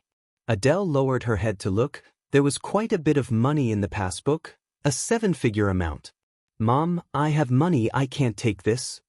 Adele handed the passbook back to Ni Zuehua. Ni handed the passbook back to Adele. "Adele, Mom knows this money might not make up for the hurt I've caused you, but you keep it, and it'll make me feel better." With Ni Yang around, the Ni family's life was very affluent, and Ni Zuehua didn't need to push herself so hard. She just wanted to give her daughters something through her own efforts. She didn't want to rely on others for everything, nor did she want to leave too many regrets in her life. Adele knew that if she refused again, Ni Zuehua would be hurt, so she could only temporarily accept the passbook. Seeing Adele accept it, Ni Zuehua also breathed a sigh of relief. In the afternoon, old Mrs. Zheng and old Mrs. Shangguan took Luna for a walk around the village, while Jonathan joined the team to start clearing the fields with old Mr. Zheng. Although Jonathan had been a businessman in his early years, he also harbored a pastoral heart. In order to welcome their new sister home, Shangguan Su and Shangguan, she specially took the time to come back in the evening. Seeing Shangguan Su, Adele's eyes lit up. "It's you." Adele remembered Shangguan Su, but Shangguan Su was a little forgetful about her. "Who are you?" Adele continued, "It's me. I'm Adele. Back at Tiananmen, you helped me catch a pickpocket." With that said, Shangguan Su remembered, "Oh, it's you. Wait, you wouldn't happen to be my third sister, would you?"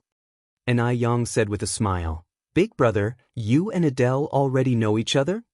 Shangguan-su nodded. She really is our third sister? And Yang continued. Adele, this is our eldest brother, Shangguan-su. Adele probably knew a bit about Shangguan's situation and that he was a child brought over by Shangguan de Hui, with no blood relation to herself. Big brother, hello. Adele was very happy to see Shangguan-su again. Adele, this is Sister Xiaoxi. Yang continued the introduction. Sister Xiaoxi. Shangguan, she didn't expect this new little sister to be so enthusiastic and said with a smile, hello, little third sister. Call me Adele, Sister Xiaoxi, Adele added. I find it more intimate that way. In the evening, Yang personally cooked, and together with Emo Chishan, the whole family had a lively reunion dinner. After the meal, Yang walked Emo Chishan back. Yang, does this mean I can finish the probation period now? Emo Chishan asked. Yang chuckled and nodded, the dimples at the corners of her mouth showing. I hereby announce that Mr. Emo Chishan has officially completed the probation period and is directly made permanent. That's great. Emo Chishan, thrilled, picked up Yang and spun her around several times. Wife, I really love you so much. The bright moonlight cast a mysterious veil over the two. After a moment, Emo Chishan let go of Yang. Wife, when can we get our marriage certificate? Yang pondered. Well, still have to wait a bit for that. Sister Xiaoxi is about to get married. How long do you want me to wait? Shangguan Shi and Wu Chenjun were already officially together, and the parents from both sides had met. All that was left was a wedding. Let's talk about it after Sister Xiaoxi gets married, Yang said with a smile. Emo Chishan added, I heard from Mom today that they're going to set a date for the wedding soon. Really? Yang raised her eyebrows slightly. What do you think? Emo Chishan also raised his eyebrows. After sending Emo Chishan back, Yang specially went to ask Tsuehua about it. Tsuehua nodded. Yes, Xiaoxi is not young anymore, and we know Chenjun well, so your dad and grandma think it's better to settle this matter soon. Now that Adele had been found too, it was truly a double blessing, and Tsuehua was genuinely very happy. In less than 2 days, the news of Yang finding her biological sister had spread throughout the whole village. Wu Yinyun, who had been depressed at home, also heard about it. But she didn't believe it was true. She couldn't believe that a child who had been abandoned would forgive the perpetrator. Unless that child was someone greedy for wealth and benefits. Wu Yinyun was getting restless and wanted to see for herself, so she went out into the streets. She happened to encounter Yang, Emo Chishan, and Shangguan-su with Adele having fun on the street. The short-haired girl should be Yang's little third sister. She was very pretty and warmly addressed Yang and Emo Chishan as sister and brother-in-law. Gradually, Wu Yanyun's vision blurred. But why was everyone else so happy while she was in so much pain? Wu Yanyun clenched the tree trunk tightly, her knuckles turning slightly white from the force. Source: Web novel. Com, updated by Novlov. Com if you find any errors, ads pop up, ads redirect, broken links, non-standard content, etc. Please let us know reports so we can fix it as soon as possible. Chapter 11:27 May you gather much. This thing makes one miss it the most. Adele is very beautiful, her eyes as if they could speak.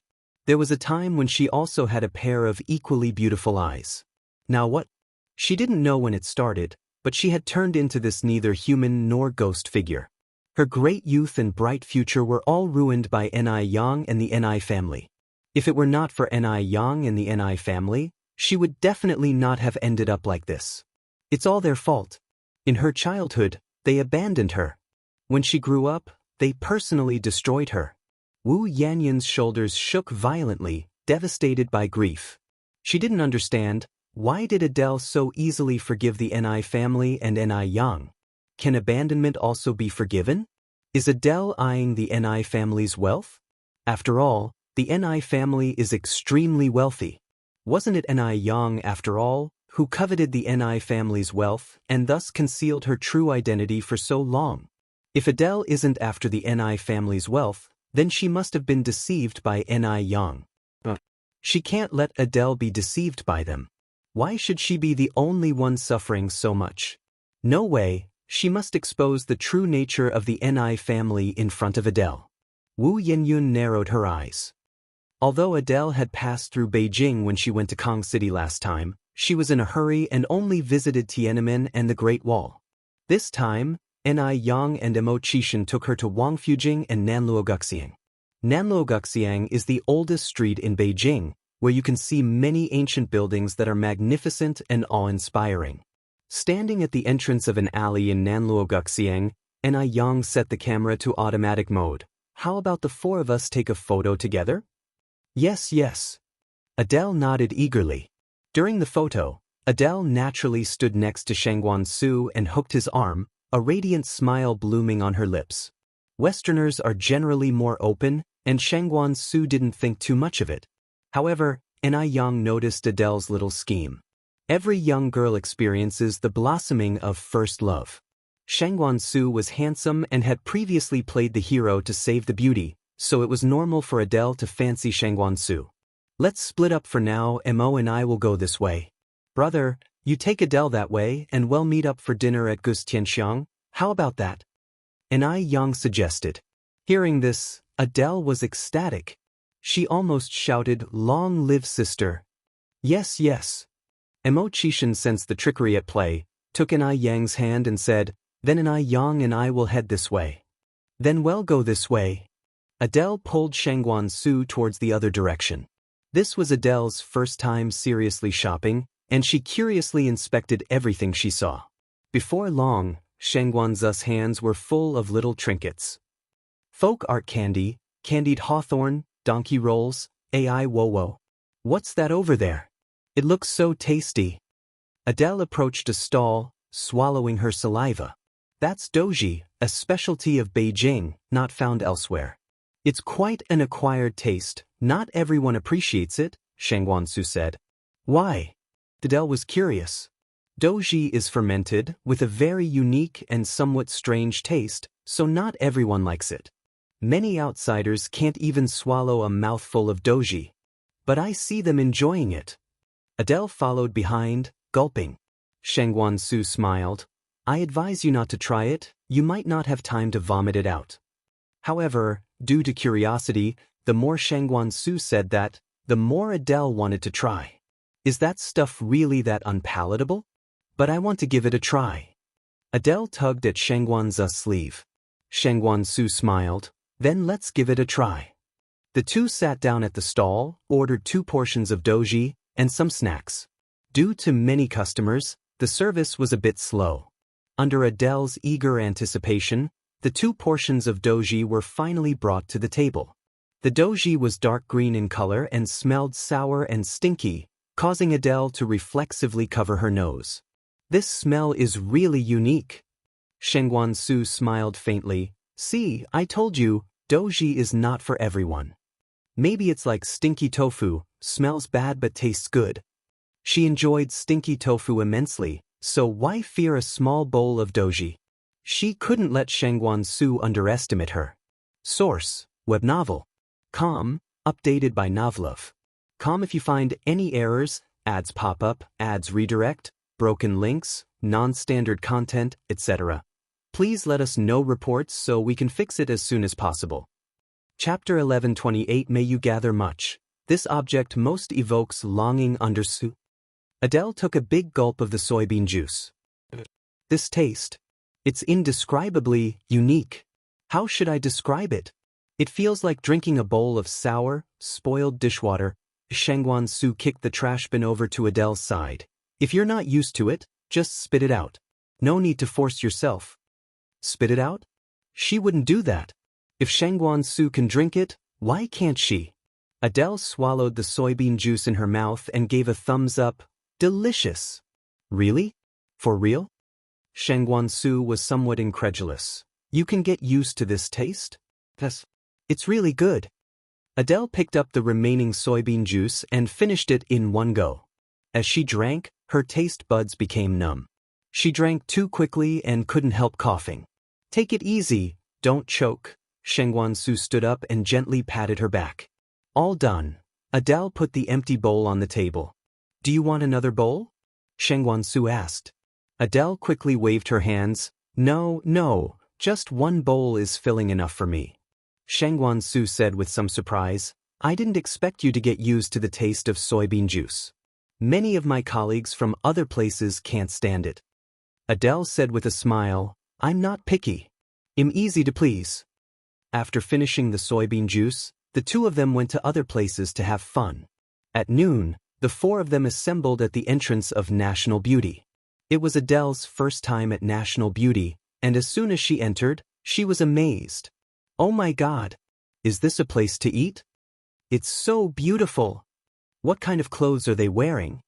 Anai Yang explained, these are Hanfu, the traditional attire of the Han nationality. I want to wear it too. Anai Yang said with a smile, I'll give you a set when we go back home. Really? Adele looked at Anai Yang with surprise. Really? Anai Yang nodded. You're the best, sister. Adele excitedly hugged Anai Yang's arm.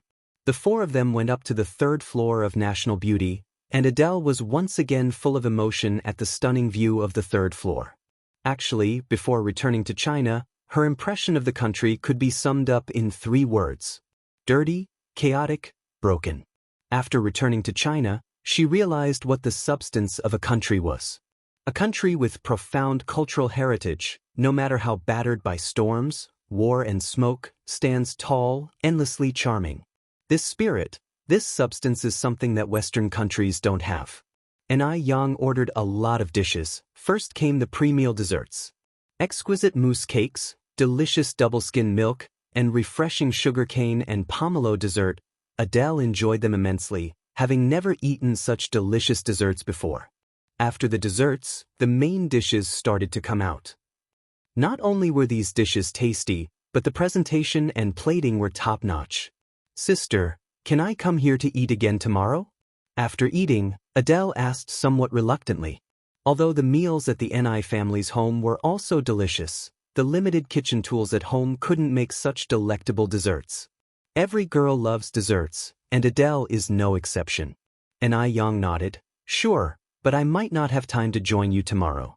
I'll give you the membership card, and you can ask someone else in the family to come with you. Having a car at home, it was quite convenient for Adele if she wanted to come. Okay, no problem. After the meal, Ni Yang and Mo Chishan went to watch a movie. Adele still followed behind Sheng Wansu. She really liked Sheng Wansu so much that even doing nothing, just standing by his side, felt incredibly satisfying. The next day, Adele hitched a ride with Sheng Wansu into town. Originally, she wanted to bring Jonathan and Luana with her, but recently Jonathan got fascinated with gardening. Luana along with Madame Shangguan and Mrs. Jing got hooked on playing mahjong, setting up their stools under the big banyan tree at the village entrance whenever they were free. Zhao Yu had classes at the training center, and little Ni Yun was too young, so she had to come by herself. Sheng Wansu was somewhat concerned about her being alone. Adele, did you bring your pager? Adele nodded, pulling out the pager. I have it. Sheng Wansu continued, if you can't find the way or run into any trouble later, remember to beep me. Okay, Adele continued nodding. After discussing a few things, Sheng Wansu drove off to the bank, leaving Adele to stroll the streets by herself, planning to finish her walk and then go to National Beauty for a meal before going home. Source, web novel. Com, updated by Novlove. Com if you find any errors, ads pop up, ads redirect, broken links, non-standard content, etc. Please let us know reports so we can fix it as soon as possible. Chapter 1129 May you gather much. This object most evokes longing _3.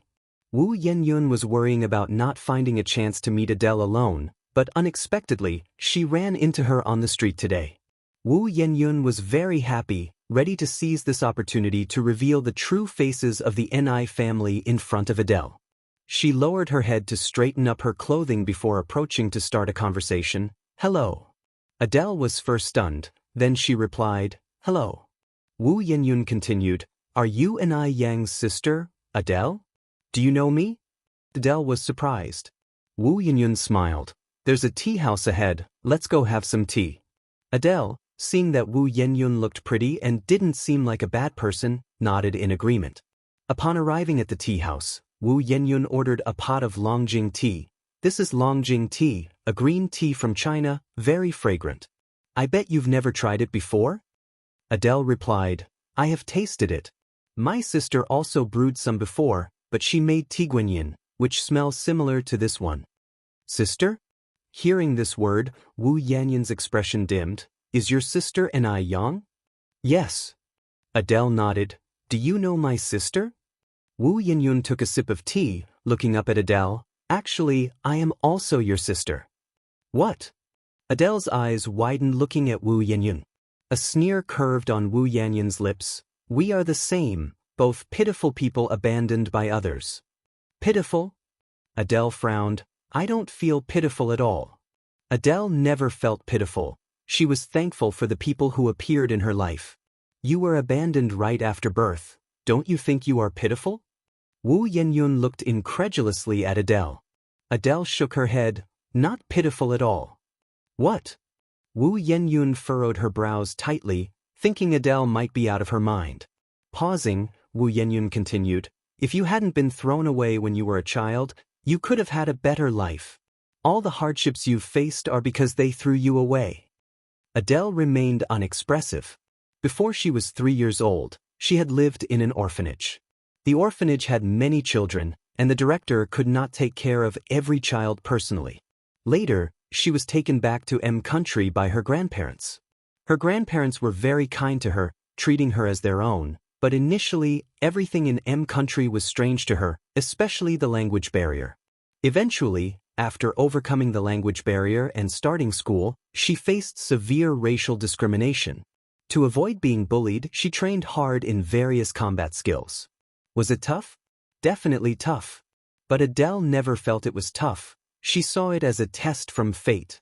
She wanted to face challenges head-on, never bowing down to fate. Later, she finally mastered the combat skills. Although not extremely exceptional, she was more than capable of handling her peers. Looking at Wu Yenyun, Adele seemed to recall something. Oh, I know you. You are Sister Yenyun, right? Mom and sister mentioned you to me. Regarding Wu Yenyun, Ni Yang and Ni Zihua did not hide anything from Adele. Did they badmouth me to you? Wu Yenyun retorted. Badmouth? Adele shook her head. No, they just said there was a bit of misunderstanding between you and them. You knew about that incident? Wu Yanyun's voice trembled. Which incident? Adele was confused. That incident. The incident Wu Yenyun couldn't speak openly about. They must have told Adele. Now in Adele's eyes, she was a sister with questionable character. A bad sister. A sister who had an abortion, who was frivolous. Adele was bewildered. She didn't know which incident Wu Yenyun was referring to. Because Ni Yang and Ni Zihua had never mentioned the incident about Wu Yenyun being deceived by thugs and going for an abortion. Adele had also never heard anyone else mention it. You really don't know? Wu Yenyun looked up at Adele, squinting her eyes. I don't know. Adele shook her head, then added, Is there something else I don't know about? Stop pretending I know you know, Wu Yenyun, her eyes red, said, You must be laughing at me in your heart, thinking I'm just a bad girl. I'm shameless. Ni Yang was really too much. Why should Ni Yang spread her private agony everywhere? Source, web novel. Com, updated by Novlov. Com if you find any errors, ads pop up, ads redirect, broken links, non-standard content, etc. Please let us know reports so we can fix it as soon as possible. Chapter 1130 May you gather much. This object most evokes longing underscore. What right does Ni Yang have to do this? Does Ni Yang have to make it widely known and let everyone look down on her? What are you talking about? I really don't know. Adele became anxious and a bit scared. She didn't understand why Wu Yenyun would suddenly become like this. This Wu Yenyun, with a fierce expression, was somewhat terrifying. Just calm down and speak properly. Adele reached out to hold Wu Yenyun's hand. In this world, there's no problem that can't be solved and no misunderstanding that can't be explained. Some things are better once they're talked out. Having said that, Adele continued, Sister Yin, I know you have hatred in your heart, but hatred is like a snowball. The more it rolls, the bigger it gets. When you hold a grudge against someone, your mind short-circuits, often trapping yourself in a loop. You become imbalanced and narrow-minded. As the snowball of hatred grows bigger, your life and your future become worse. Perhaps because of different childhood educations, Adele's thinking was more open. She would consider issues from a macroscopic perspective. When your perspective broadens, the points of contradiction and value of hatred all become smaller. Conversely, the closer you are to something, the more problems you see, and your mood also changes accordingly. So, your vision decides the pattern of your life. The larger your heart, the bigger the world you see. Those with petty minds will never achieve greatness. Do you know what kind of person Ni Yang is? And you say this to me? Wu Yenyun retorted. Adele said, I think sister is a very good person. She is kind and beautiful. Kind, beautiful? The past Wu Yenyun also thought Ni Yang was such a person. But now, when she hears these adjectives, all she feels is disgust. Because kindness and beauty have nothing to do with Ni Yang. You're wrong, utterly wrong. Wu Yenyun tried to calm herself down, adding, Ni Yang is a hypocrite, her kindness, her beauty, all a facade. She's venomous at heart, for the sake of benefit, she'd even scheme against her own sister. She doesn't deserve to be called a sister. What? Hearing this, Adele stood up with some dissatisfaction. How can you say that about sister? She's not the kind of person you describe. Although Ni Yang and Ni Zihua hadn't detailed Wu Yenyun's matters, these days Adele had gone to ask Shangguan Shi, Shangguan Su, and others about it. After all, Wu Yenyun was her sister too, and she was very curious about her. The things she found out told her that Ni Yang had already been good enough to Wu Yenyun. The Wu family's construction company was funded by Ni Yang, and even though Wu Yenyun and Ni Yang had fallen out, Ni Yang still hadn't withdrawn her support for the construction company. It could be said that without Ni Yang, there wouldn't be the Wu family of today. She is. You don't understand her at all. Wu Yenyun cried out loud. Adele took a tissue from her pocket and handed it to Wu Yenyun. Sister Yenyun, wipe your tears first. Wu Yenyun didn't take it but said, if you acknowledge Ni Yang as your sister, then you have no right to call me sister. I don't need a sister like you. You're too extreme. Wu Yenyun continued, it's you who are too materialistic. All you care about is the Ni family's wealth. Yes, the Ni family is rich, but that doesn't mean you can forsake your dignity just for some extraneous possessions. By doing this, you only make me look down on you. What are you talking about? Adele suddenly found herself not understanding Wu Yenyun's words. Don't you understand what I'm saying? Adele shook her head. Wu Yenyun went on, I'm saying you despise the poor and love the rich, being vain and superficial. You have your own two hands, why don't you work hard yourself? Everything you want, you will have in the future. Why do you suck up to a bunch of disgusting people? If you keep going like this, you'll end up just like them. Adele then said, oh, I get it now. You think I'm reuniting with my parents and sister for the money, right? Isn't it? Said Wu Yenyun. If it wasn't for money, Adele wouldn't be defending Ni Yang and the Ni family at all costs. After all, the real victim here is her. Why should everyone side with Ni Yang? Source, web novel. Com, updated by Novlov. Com if you find any errors, ads pop up, ads redirect, broken links, non-standard content, etc. Please let us know reports so we can fix it as soon as possible. Chapter 1131 May you gather much. This object most evokes longing under sight. Can't they all see? Not at all. Adele shook her head. I don't understand why you would think that way, nor do I get why you have such a strange thought. Anyway, it's not for the money that I acknowledged my parents and sister Yenyun. Don't make yourself out to be so noble, you just love money. Adele continued to shake her head. Sister Yen, you're really being too extreme. I think you should go see a psychologist, they can help you talk it through. If this continues, you'll become depressed. Westerners speak quite straightforwardly, and Adele is no exception. Given Wu Yenyun's current state, she really should see a psychologist. Depression is terrifying, and if severe, it can be fatal or lead to a misguided path. Psychologist. Again with the psychologist. Wu Yinyun was immediately provoked. Are these also Ni Yang's words that you're saying to me? Did Ni Yang discover me yesterday? Did she deliberately send you to humiliate me? It must be Ni Yang. Because Ni Yang had suggested she see a psychologist before, and now Adele said the same. Why must Ni Yang always be at odds with her? But is she so jealous of her own well-being? No, these are all my own words. Did I say anything incorrect? Adele was slightly bemused. Stop pretending.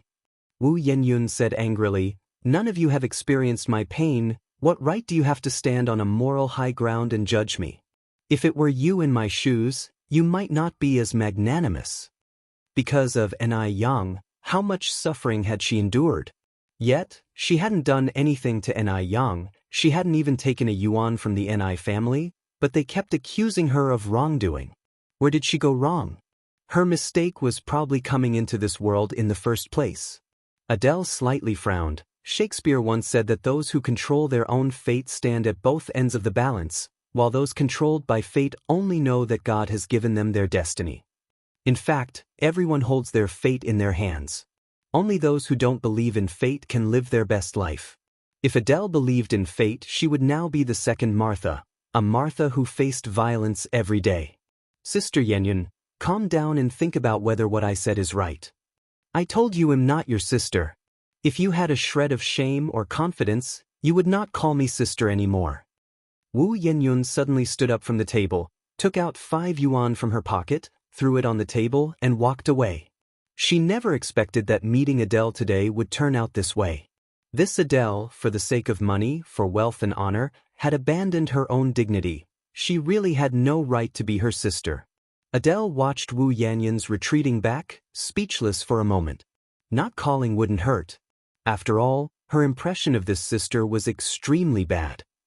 After returning home, Adele mentioned the incident to Ni Yang.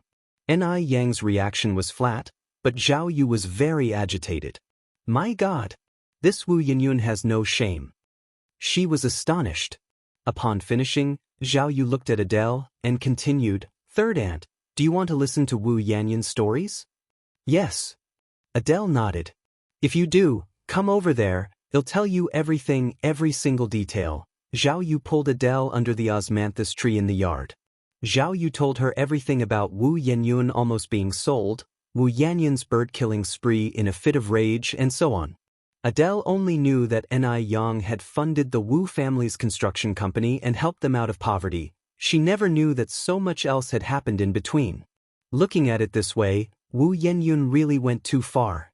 Zhao Yu, in tears, said, Third aunt, you don't know how adorable the bird named Duo was. It could speak, dance, was charming and suave, but in the end, it was killed by Wu. Sob. Adele did not know how to comfort her, so she could only say, a dead bird cannot be revived, don't be too sad. Zhao Yu hugged Adele, crying even harder. Time flies. Another week had quickly passed. During this period, Zhao Yu often loved to take books to Deming Pavilion, asking Grandpa Du whenever she encountered something she did not understand. Because Mo Chishan had asked her to keep him company when she had nothing to do. After all, she had had a good relationship with Grandpa Du since the time she was Duo. Source: Web novel. Com, updated by Novlov. Com if you find any errors, ads pop up, ads redirect, broken links, non-standard content, etc. Please let us know reports so we can fix it as soon as possible. Chapter 1132 May you gather much. This object most evokes longing _6. Dude, what character is this? Since the time when Zhao Yu got a taste of Dude's ruthlessness, he dared not to call Dude a little jerk anymore. It was really too scary. Thinking back on his past self, Zhao Yu felt he was truly like a fearless calf that knows nothing of the tiger's might. Adorably foolish. Dude looked at the pair of hands draped over his shoulder with a bit of helplessness. Can you not stand so close to me? Zhao Yu said speechlessly, we're all men here, what's there to be afraid of? Dude unemotionally pushed Zhao Ye's hand away, keeping his distance. This is the character Ben in its rare form, which is homophonic to run and also means to sprint. Zhao Yu scratched his head. This is too difficult. It's just too hard. Being human is really exhausting. You're just too dumb, said Dude, twirling the Buddha beads without mincing words. Zhao Yu suddenly noticed that the Buddha beads in Dude's hands were different from usual. These beads were very red, shining brightly, making Dude's hands appear even fairer and more slender. Did you change your Buddha beads? What are these made of? The color is so pretty. Dude's expression remained unchanged. They are called blood Bodhi. Zhao Yu reached out her hand. Can I take a look? No. Dude refused directly. His sense of territory was too strong. No ordinary person should even think about touching his belongings. Stingy. Zhao Yu rolled her eyes at him. But what the heck is blood Bodhi? Zhao Yu continued to ask. Blood Bodhi is blood Bodhi, Dude replied, his tone indifferent, not wanting to explain any further. Zhao Yu was really too curious. She remembered the name blood Bodhi and went to look it up in books later on, finally finding such an explanation. Blood Bodhi is also known as sea red beans. There's a poem about it. Sea red beans grow in the south, budding a few branches in spring. I hope you pick more, for this thing evokes the deepest longing. Later, Zhao Yu found another line of poetry. The exquisite dice admit sea red beans, deep longing, do you know or not? Both poems suggest that sea red beans symbolize longing. Longing. Longing. Zhao Yu rested her head on her left hand. Who could Dude be longing for? Zhao Yu thought hard but couldn't come up with an answer. For someone like Dude who might fall for another person seemed bizarre in itself. Maybe she was wrong. Perhaps Dude didn't wear the beads because they symbolized longing? Zhao Yu lifted her head to look out the window, where the moon was large and round, casting a layer of radiance over the earth, accompanied by the pleasant sound of frogs. Lulled by the frog chorus, it wasn't long before Zhao Yu drifted into dreamland. The 8th day of the 7th lunar month is a good day. Today, Wu Chenjin's parents and grandparents were visiting the Ni family. The parents and elders from both sides sat together to discuss the wedding date for the two children. After unanimous decision by the parents, the wedding date was set for the 18th day of the 8th lunar month. There was more than a month left from now, providing ample time to prepare various things. Wu Chenjun was in high spirits due to the joyful occasion. He didn't expect that he and Shangguan Zai's day would come so soon. Shangguan she also didn't expect that in the end, she would walk down the aisle with Wu Chenjun. Ni Yang, smiling, said, Sister Xiaoxi, you don't need to buy roses for the wedding, just have people cut them directly from the flower fields when the time comes, and after the wedding ceremony, they can be reused. Mo Qishan, with his arm around Ni Yang's shoulder, added, also, don't worry about the wedding dress and groom's suit, I've ordered a set to be customized from France. Shangguan Zai's smile was tinged with shy delight. Wu Chenjun said, then thank you, future brother-in-law. Although Mo Qishan's reputation in Beijing had hit rock bottom, Wu Chenjun didn't look down on Mo Qishan in the slightest. He had a feeling that Mo Qishan was a person who kept his cards close to his chest. Does your average Joe have connections to order wedding dresses from France? Mo Qishan said, we're all family here, no need for formalities. Wu Chenjun followed up on that. Xiaoxi and I are getting married soon. When are you and Yang planning to hold the event? Mo Qishan turned his gaze towards Ni Yang. That depends on Yang. I'm not in a hurry. Oh, you're not in a hurry? Well, I'm not in a hurry either, Ni Yang quipped, raising her eyebrows slightly. Now Mo Qishan was thrown off balance and immediately said, I am in a hurry. Isn't it okay if I'm in a hurry? You're in a hurry? Ni Yang looked up at Mo Qishan. Yes, I'm in a hurry. Mo Qishan nodded slightly. Ni Yang deliberately teased him, then I'm not in a hurry. Mo Qishan, Shangguan she couldn't help but laugh. Yang, stop teasing him. Time flew by, and before they knew it, it was almost the day of Shangguan Shi and Wu Chenjin's wedding. The night before the wedding, Ni Zuihua came to Shangguan Zai's bedroom. Mom, it's so late, is there something you need? Ni Zuihua smiled and said, nothing major, just wanted to have a chat with you. Then sit down please. Shangguan Shi patted the bed beside her. Ni Zuihua sat on the edge of the bed, and taking Shangguan Zai's hand in hers, said, Xiaoxi, I'm truly thankful to the heavens for giving me such a sensible and beautiful daughter like you. I'm also very happy that, all along, you've treated me as if I were your biological mother. They say that being a stepmother is difficult, but Enai has never felt the meaning of this saying with Shangguan Shi and Shangguan Su. These two kids were too sensible. From the first day she was with Shangguan Dehui, they never caused her any worry. Now that Shangguan Shi was about to get married and leave, as a mother, she really couldn't bear to part with her. Mom, what are you talking about? Since you married Dad, you're my mom. And besides, you've been wonderful. There's a saying that empathy begets kindness. You've been good to us, and it's only right that we are good to you too. Also, I want to thank you. It's your presence that's brought warmth to our home, and it's you who made my brother and I feel maternal love and the warmth of a family. Saying this, Shangguan Shi reached out and hugged Enai Zihua. Enai Quihua's eyes reddened slightly. Xiaoxi, thank you. It's me who should be thanking you. Before Enai Zihua arrived, the Shangguan family was like scattered sand. The house always felt cold and icy. It was Enai Zihua who made this home feel more real. Silly child, don't cry. You're going to be a bride. If you cry and swell up your eyes, it won't do for putting on makeup tomorrow. Enai Zihua wiped away Shangguan's eyes' tears. Mom, don't cry either. Enai Zihua nodded. Okay, Mom won't cry. After saying that, Enai Zihua imparted some words about respecting her in-laws to Shangguan Shi, then took out a passbook and handed it to Shangguan Shi. Shangguan Shi was startled. What are you doing? Enai Zihua said with a smile, it's just a little something from me. It's not much money, but just accept it. Mom, I can't take this. Shangguan Shi refused. Shangguan Dehui had already transferred all of the Shangguan family's assets into her name. How could she take Enai Quihua's money at a time like this? Enai Zihua said, Xiaoxi, if you truly think of me as your mother, then keep the passbook. Shangguan Shi dared not refuse any longer. Enai Zihua continued, no matter what, us women must stand tall and not let anyone look down on us. No need to go asking men for money. Keep this money for now, and if there's an emergency in the future, you can use it then. Although it's not a lot, it may come in handy in a pinch. Okay, Shangguan Shi nodded. Saying she wasn't moved would be a lie. Source, web novel.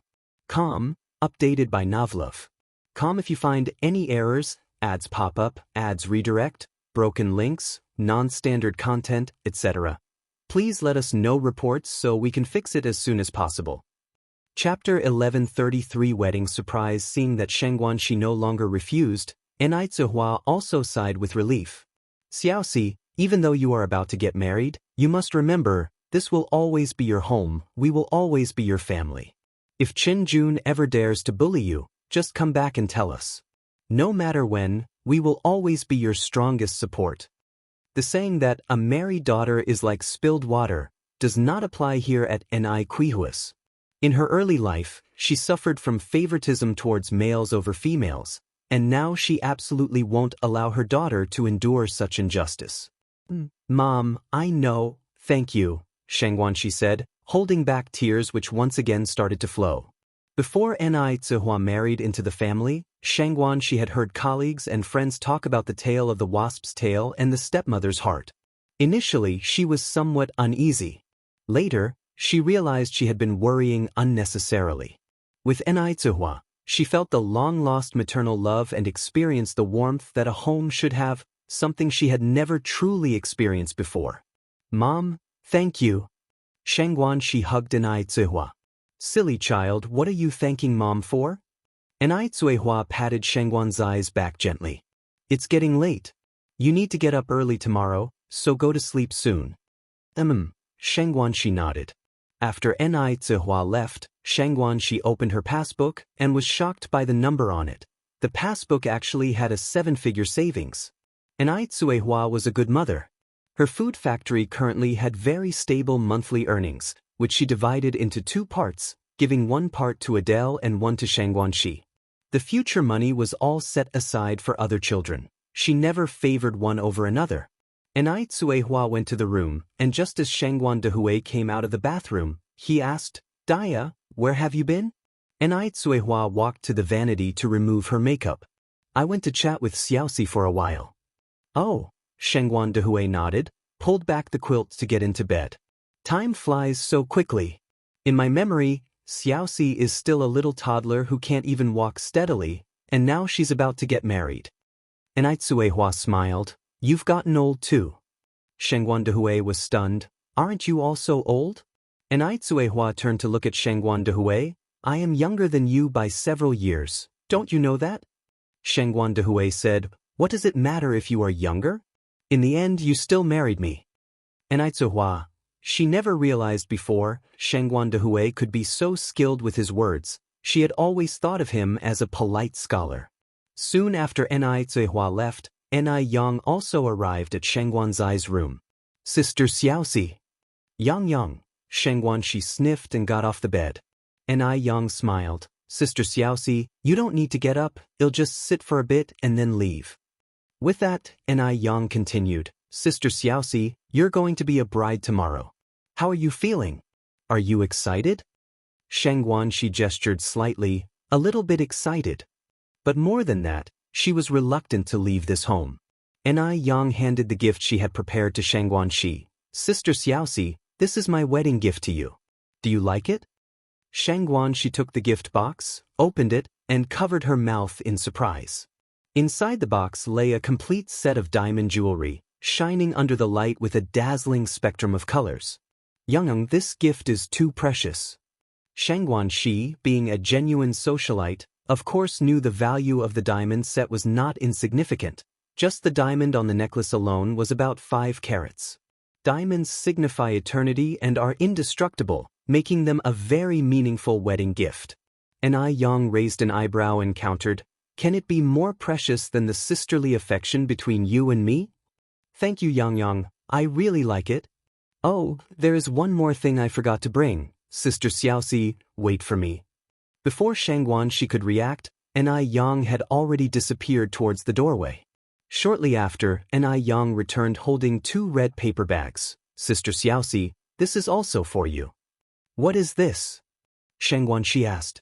Just open it and you'll see. Shengguan she opened the paper bags, and was shocked again. Inside the boxes in the 2 paper bags were all gold jewelry. Gold bracelets, gold necklaces, gold earrings, altogether weighing more than 20 pounds. Source, web novel. Com, updated by Novlov. Com if you find any errors, ads pop up, ads redirect, broken links, non-standard content, etc. Please let us know reports so we can fix it as soon as possible. Chapter 1134 Wedding Surprise _2. Yang continued, Sister Xiaoxi, don't laugh at me for being tacky, though gold isn't pretty, it has the potential to appreciate. Right now, it's only a few dozen yuan per gram, but in the future, it might sell for hundreds of yuan per gram, and it holds its value much better than diamonds. In the future, the price of gold peaked at 450 yuan per gram. More than 20 kilograms of gold is also a significant fortune. By the way, I'm also giving you this house. Yang took out a property title deed. The houses Yang bought are all located in the city center, and each one in the future is worth a fortune. Yang, I'll keep the diamond jewelry, but I can't accept anything else. Shengguan she refused. The gifts from Yang were really too valuable. With diamonds, gold, and houses, Shengguan she felt overwhelmed. Sister Xiaoxi, if you don't want them, you'll make me think that I haven't given enough. I'm going to be angry. Yang pretended to be upset. With that, Yang took Shengguan Zai's hand. Sister Xiaoxi, please accept them. Consider it a little gesture from me as your younger sister. It wouldn't be right for you, my older sister, to get married while I, your younger sister, didn't contribute anything at all, would it? A generous dowry could give Shengguan she more confidence at her in-laws' place. Shengguan she didn't refuse, thinking about doubling the gifts when Yang gets married. After Yang left, Shengguan Su also came to talk to Shengguan Shi, and as a brother, his gifts were no less lavish than Yang's. Then there was Adele, who was also very generous. By the end, the 3 elders of the family also came together, and that evening Shengguan she received so many gifts that her hands went numb. Zhao Yu, being the poor one in the family with no savings, had recently been learning calligraphy from Master Zheng and decided to write a piece to give to Shengguan Shi. Zuoling was stunned when he heard the news of Sheng Guanzai's upcoming marriage. How long had it been? How long had it been since Sheng Guanxi broke up with him? How could she be marrying someone else already? Thinking of Sheng Guanzai's family background and recalling his own recent hardships, Zuoling felt unbearable and went out to drown his sorrows in alcohol all night. Big Brother Zua. As Zuoling lay his head down on the table, somewhat drowsy, a gentle female voice came from above. He looked up and saw a blurry face. Who's this? Zuoling rubbed his eyes. Who are you? Don't you recognize me, Big Brother Zua? The young woman sat across from him and poured a drink. Zuoling burped. Who are you? Do I know you? It's Wu Yenyun. Before Wu Yenyun had a fallout with the Ni family, she had shared a meal with Sheng Guanxi and Zuoling at the same table, so she knew Zuoling and was aware that he was Sheng Guanzai's ex-boyfriend. Wu Yenyun. Zuoling paused, then as if remembering something, oh, it's you. You're Sheng Guanzai's sister. What are you doing here? Are you here to laugh at me? Get lost. Zuoling suddenly became agitated, his expression turning fierce. Wu Yanyun's smile remained unchanged. I am Wu Yun, but am not Sheng Guanzai's sister. I'm just like you, we both have been abandoned by others. Zuoling stood up, swaying, and pointed at Wu Yun. You're not Sheng Guanzai's sister, you're Ni Yang's sister. Did your sister send you here? Is she making you come here to mock me? Wu Yanyun's expression turned sinister in that instant. She doesn't deserve to be my sister. Ni Yang doesn't deserve it. She has no right. Zuoling froze, then slapped his head hard. What's going on? He remembered those deep feelings between Ni Yang and Wu Yenyun. When did they turn against each other? Could he be mistaken? Wu Yenyun, what kind of game are you playing with me? Wu Yenyun kept staring at Zuoling. Big Brother Zua, getting dumped by Sheng Guanxi, marrying a fat woman instead, aren't you very resentful? This was indeed a sore spot for Zuoling, and now it was being openly stated by Sheng Guanxi, igniting rage in his heart instantly. Before Zuoling could explode, Wu Yenyun continued, Big Brother Zua, do you know who caused all this? It was Ni Yang. Ni Yang instigated the breakup between you and Sheng Guanxi, and also that Li Tong. You would never guess, Li Tong is actually Ni Yang's good friend. It was Ni Yang who deliberately sent Li Tong to seduce you. Source, web novel. Com, updated by Novlov. Com if you find any errors, ads pop up, ads redirect, broken links, non-standard content, etc. Please let us know reports so we can fix it as soon as possible.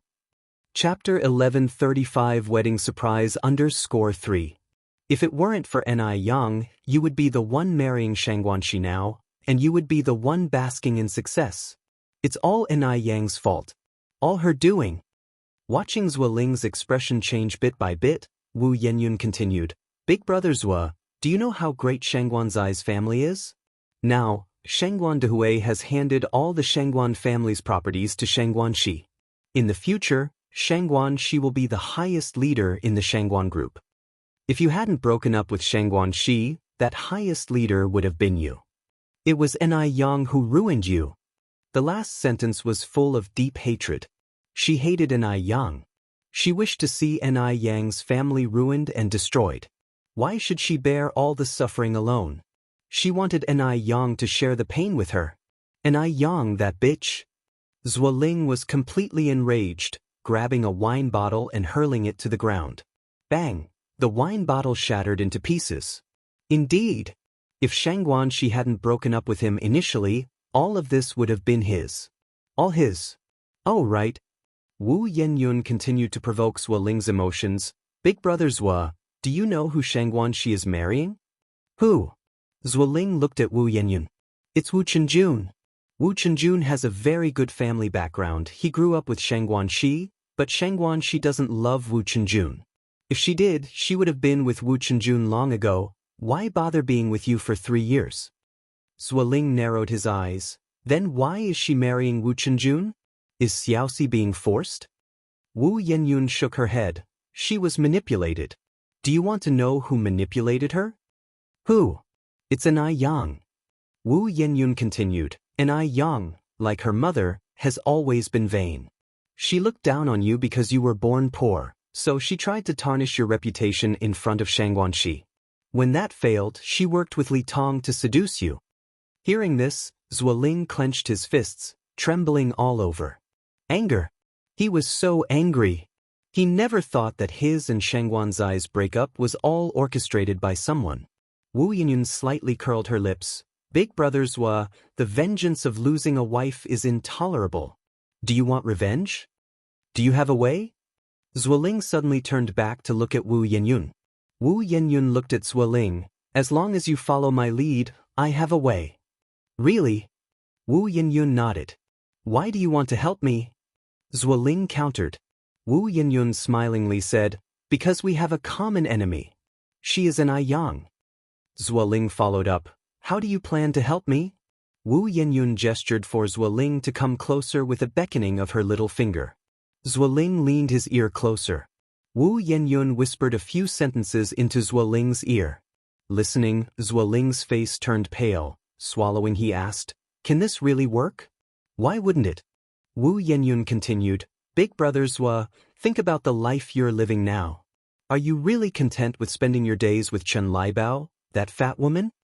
Reminded of Chen Laibao, Zuoling fell silent.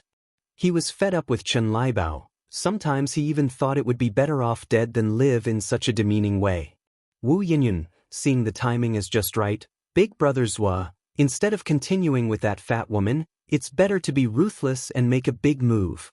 This is the vengeance for losing your wife. Since the Ni family won't let you live well, why should you let them live well? They dare to bully you, to disregard you, merely because they see you as a poor nobody. But big brothers, although we're poor, we cannot be without spirit. We cannot let others bully us like this without a peep. We need to make them pay a bloody price too. We need to let Ni Yang know that we're not to be trifled with. Indeed, Wu Yinyun had once again provoked Zuoling. He nodded and said, all right, I'll listen to you. Wu Yinyun patted Zuoling's shoulder. Then, big brother Zua, you better go back and rest early. We'll meet tomorrow. Okay. The next day was the wedding day for Shangguanxi and Wu Chenjun. Both the bride's and the groom's families were bustling. And so many people were coming to the Ni family to offer their congratulations. The wedding process was such that the groom would arrive at the bride's home in the morning to pick up the bride, then everyone would go together to the hotel. Source, web novel. Com, updated by Novlov. Com if you find any errors, ads pop up, ads redirect, broken links, non-standard content, etc. Please let us know reports so we can fix it as soon as possible. Chapter 1136 Wedding Surprise _4. Shangguan family held a Western-style wedding, and Shangguanxi was wearing a custom wedding dress from France. A white wedding dress that was conservative yet not without trendy elements. The hem was a floor-sweeping mermaid tail, which needed 4 little flower girls to hold it up. After changing, when Ni Yang came out of the fitting room, her eyes lit up. Wow, Sister Xiaoxi, I didn't notice you had such a great figure. A mermaid tail wedding dress required someone with an excellent figure to bring out its beauty. Shangguanxi rarely wore form-fitting clothes, so Ni Yang really hadn't realized that Shangguanxi also had a good figure. Adele said with a smile, Sister Xiaoxi is the most beautiful bride in the world today. Zhao Yu ran in with a camera. Mom, shall we take a picture with Aunt Xiaoxi? Sure. Adele loved taking photos the most. How can you take photos without me? Du Jiao walked in from outside. And you can't forget about me. Li Yao followed in. The girls set the camera to automatic mode and took several photos around Shangguanxi as the center. After taking photos, Zhao Yu asked Du Jiao, Sister Jiao, has Lord Du arrived? Ever since the auntie incident last time, Zhao Yu hadn't called Du Jiao auntie again, because it made her seem too old. Du Jiao shook her head. He's about to become a Buddha on the spot, how could he possibly come to such a lively place? Become a Buddha on the spot? Zhao Yu asked. Is that not an exaggeration?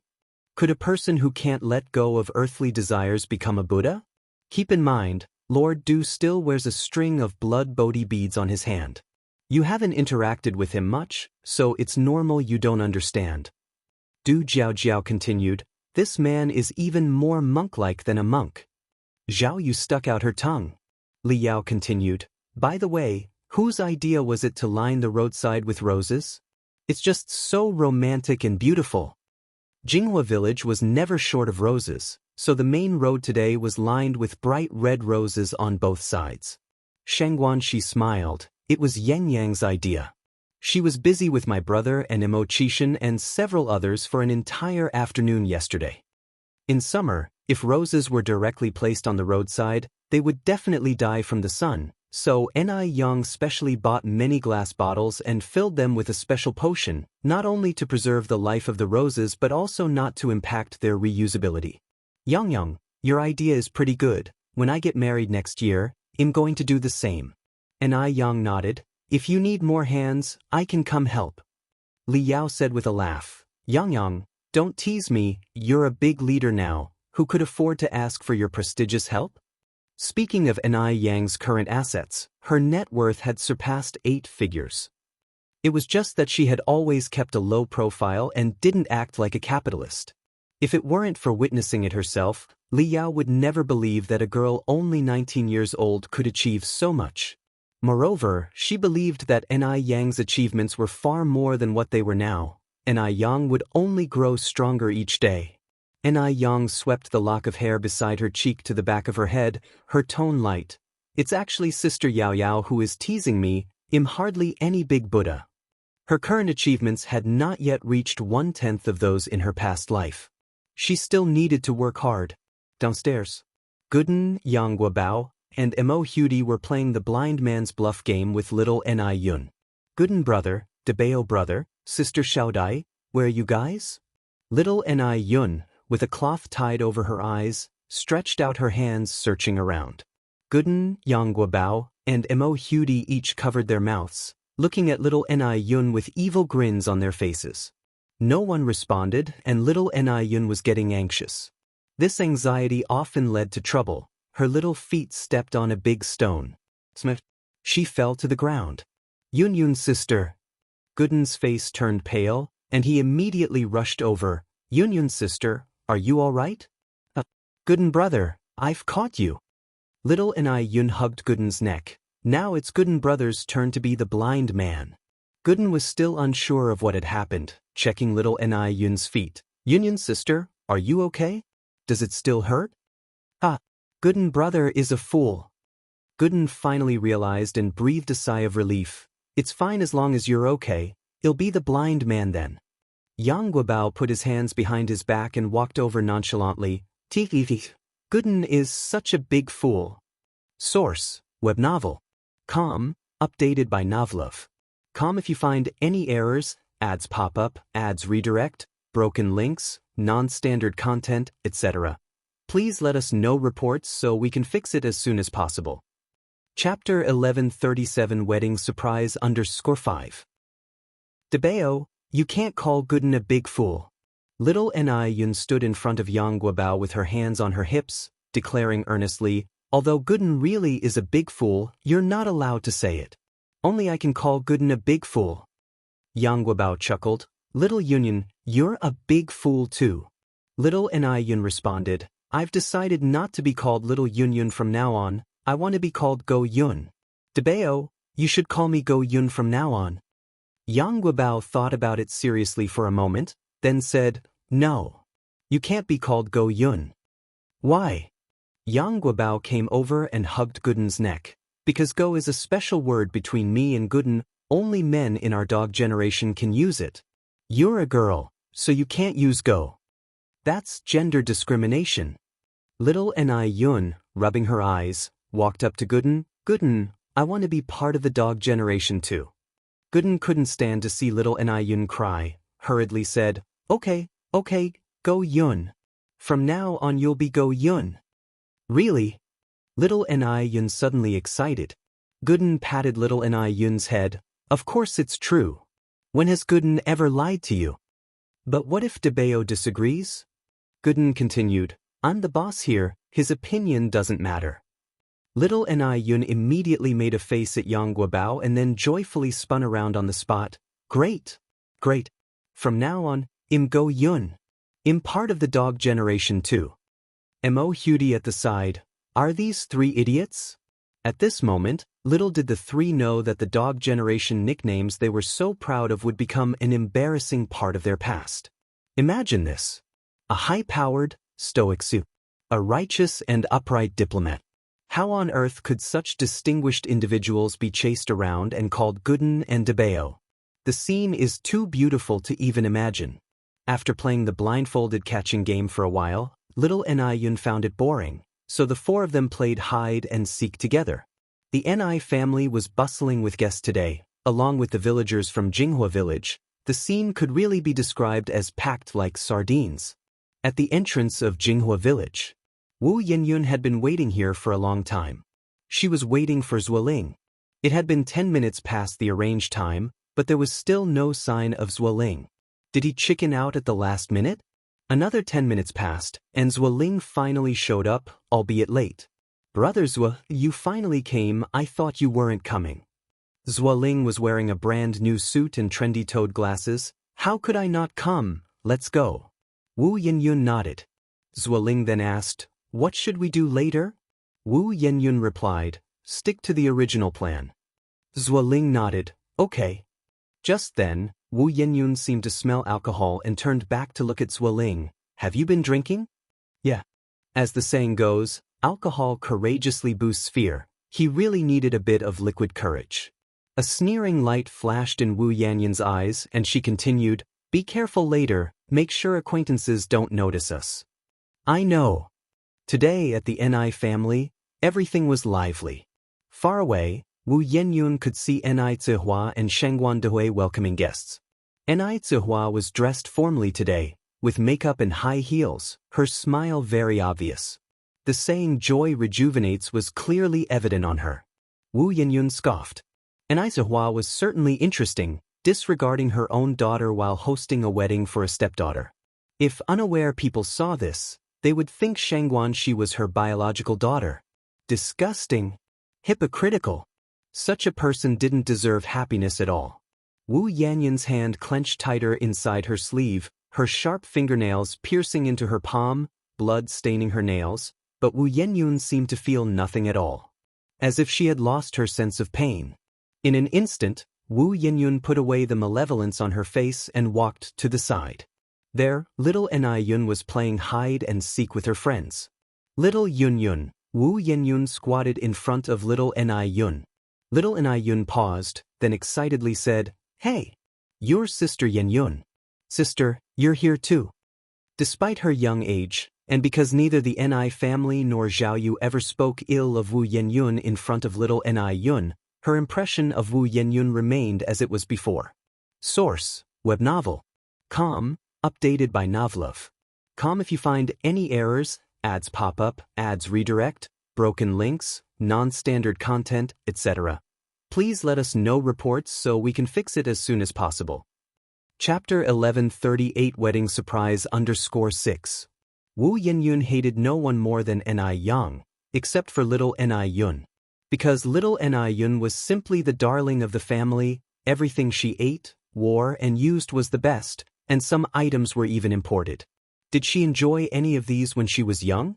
Starving, freezing, this was her entire childhood, and even as she grew up, she still faced these hardships. Life in the Wu family has only improved recently. Since the Ni family likes little Ni so much, then she'll ruin her by her own hand. This is what they owe her. What she couldn't have, no one else should have either. She will make the entire Ni family suffer endlessly. Wu Yenyun snapped out of her thoughts and nodded with a smile. Yes, Sister Yenyun is here too. By the way, little Yenyun, your second sister knows a place that's really good at hiding people. If you come with me, they definitely won't be able to find you. How about it? Okay. Little Ni nodded. So easily deceived, maybe that was just her fate. Wu Yenyun sneered. Better dead and transcended early, hoping little Ni won't be reborn into the Ni family in her next life. Come with me this way. Wu Yenyun led little Ni to the other side. By the way, do you want some candy from second sister? Yes. Little Ni eyes lit up. Wu Yenyun handed a piece of candy to little Ni. Strawberry-flavored fruit candy, also little Ni Yun's favorite. Very sweet. Second sister, you are so kind. Wu Yenyun smiled faintly. Gradually, little Ni Yun felt something was off and rubbed her eyes. Second sister, I'm so sleepy. Wu Yenyun carried little Ni Yun over to Zuoling. Brother Zua, let's hurry. Zuoling took little Ni Yun. Xiaoxi hasn't come out yet. I want to see what she looks like in a wedding dress. Wu Yanyun's expression turned cold. Do you want to be discovered by others? Just a glance. Wu Yenyun furrowed her brows. No. Go with me. What's there to see in a woman who has changed her heart? Don't forget, she's getting married to someone else today. Hearing this, Zuoling's expression changed. Shangguan, she is going to marry someone else. What was he lingering for? He will make Shangguan she remember this day for the rest of her life. Zuoling hardened his heart and turned around with little Ni Yun in his arms. Wu Yenyun finally breathed a sigh of relief. Upon reaching the village entrance, Wu Yenyun continued, I've got the person for you, what happens next is up to you. I'm going back. Zuoling nodded. Wu Yenyun walked a few steps, then turned back to look at Zuoling. Brother Zua, remember my words, don't be weak and merciful. Little Ni Yun might be young, but she's no good thing. We are ridding the people of a nuisance. I know. Wu Yenyun went on. Brother Zua, remember this sentence, kindness to others is cruelty to oneself. Zuoling continued nodding. After saying all this, Wu Yenyun got on the bus home. Zuoling also walked away with little Ni Yun. At the Ni family, Debao the cat sensed something was wrong, because he had found both Yang Guobao and Mo Hudi, but not little Ni Yun. Debao, Sister Xiao, little Yun seems to have disappeared. No way. Mo Hudi was startled. I'll go upstairs and tell sister now. Yang Guobao said, Debao, let's look for little Ni Yun together. Upstairs, Ni Yang inexplicably felt her heart racing. Yang, I think I just saw Zuoling. Shangguan, she came over from the corridor, looking uneasily at Ni Yang. She had a bad feeling about seeing Zuoling at such a time. Zuoling. Ni Yang squinted her eyes. Sister Xiaoxi, don't overthink it. I'll go check it out. As Ni Yang reached the top of the stairs, she saw Debao running up panting. Sister Ni Yang. What's wrong, Debao? Why are you running so fast? Debao was close to tears. Sister Ni Yang, little Union is missing. What? Ni Yang's face turned pale. She took Debao's hand and began to walk. Debao, don't panic. Tell me what happened just now. Source, web novel. Com, updated by Novlov. Com if you find any errors, ads pop up, ads redirect, broken links, non-standard content, etc. Please let us know reports so we can fix it as soon as possible. Chapter 1139 found Zuoling seeing Ni Yang. Gooden felt inexplicably reassured and quickly recounted what had happened. We were just playing hide and seek with Debao and Sister Xiaodai, but although I found both Debao and Sister Xiaodai, I couldn't find little Yunyun. I checked all her usual hiding spots. Ni Yang tightly held Gooden's hand. Gooden, now take me to the place where you were playing hide and seek just now. Okay. Gooden nodded. The place where the kids were playing hide and seek was right in front of the Ni family's courtyard. Some people were chatting away, others playing cards, all bustling with activity. When Zuoling appeared at the wedding, Ni Yang already felt that something was amiss. Now, with Gooden running over to say little Ni Yun was missing, a sense of foreboding suddenly surged in Ni Yang's heart. Could little Ni Yun's disappearance be related to Zuoling? But to little Ni Yun, Zuoling was a stranger. Little Ni Yun was always cautious and would never follow a stranger. If Zuoling had forcibly taken little Ni Yun away, she would definitely be crying nonstop. If little Ni Yun cried, others would hear her. Besides relatives from the Ni family and the Shangguan family, there were villagers from Jinghua village present. They all knew little Ni Yun. It made no sense for little Ni Yun to be crying nonstop without anyone hearing. Considering this, Ni Yang narrowed her eyes. There were only 3 answers Ni Yang could think of right now. 1. Little Ni Yun was taken somewhere to play by someone.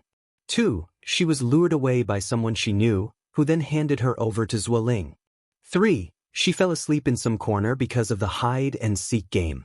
Each of these situations was possible.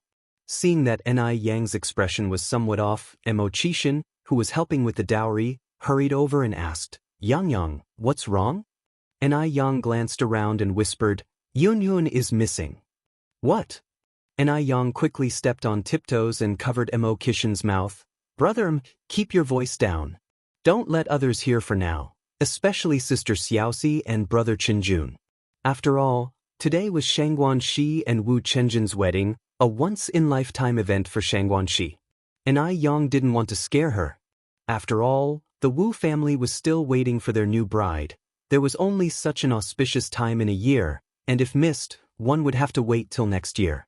Mo Chishan nodded slightly. Okay, I got it. I'll arrange for people to start searching immediately. Yang, don't panic yet. Although Ni Yang was very anxious, she had to calm down. Right, Brother Mo, I heard Sister Xiaoxi say Zhuo Ling came to the wedding. You have someone check at Zhuo Ling's place first, and also get Wu Yenyun involved. Ni Yang had been doing business and had not made enemies with anyone. Moreover, she led everyone to prosper together, so the villagers from nearby villages all had a very good impression of her. They had no reason to harm little Ni Yun. So the only person Ni Yang could think of was Wu Yenyun. The most crucial point was that Wu Yenyun had always harbored deep resentment against them, and little Ni Yun had no guard against Wu Yenyun.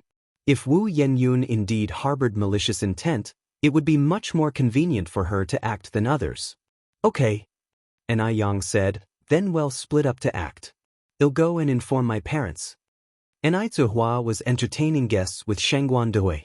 Ni Yang walked over, took Shangguan Dihui's hand. Dad, could you come over for a minute? I have something to tell you. Okay. Seeing that Ni Yang's expression was off, Shangguan Dehui immediately walked aside with her. Ni Yang mentioned the matter about little Ni Yun to Shangguan Dehui. Upon hearing this, Shangguan Dihui's face immediately changed color. Ni Yang continued, Dad, quietly tell Mom about this. No matter what, it mustn't affect the normal progress of the wedding. Also, don't tell the grandpas and grandmas. Let's ask the 3 elders to entertain the guests for now, and then we'll go to the police station to report. Just at that moment, Ni Zuihua walked out with 2 bags of wedding candies. What are you father and daughter talking about? Mom, come here a moment. Ni Yang gestured to Ni Zuihua. Ni Zuihua smiled and said, What's the matter? Why so secretive? Ni Yang repeated the story. As soon as she finished speaking, the smile on Ni Kuihua's face froze at her lips. Ni Yang held Ni Kuihua's hand. Mom, don't panic yet. Brother Mo has already arranged for people to search. Now, please go and tell the grandpas and grandmas, just say we have to leave for a bit. It's a bit troubling, but please have them continue entertaining the guests. Source, web novel. Com, updated by Novlov.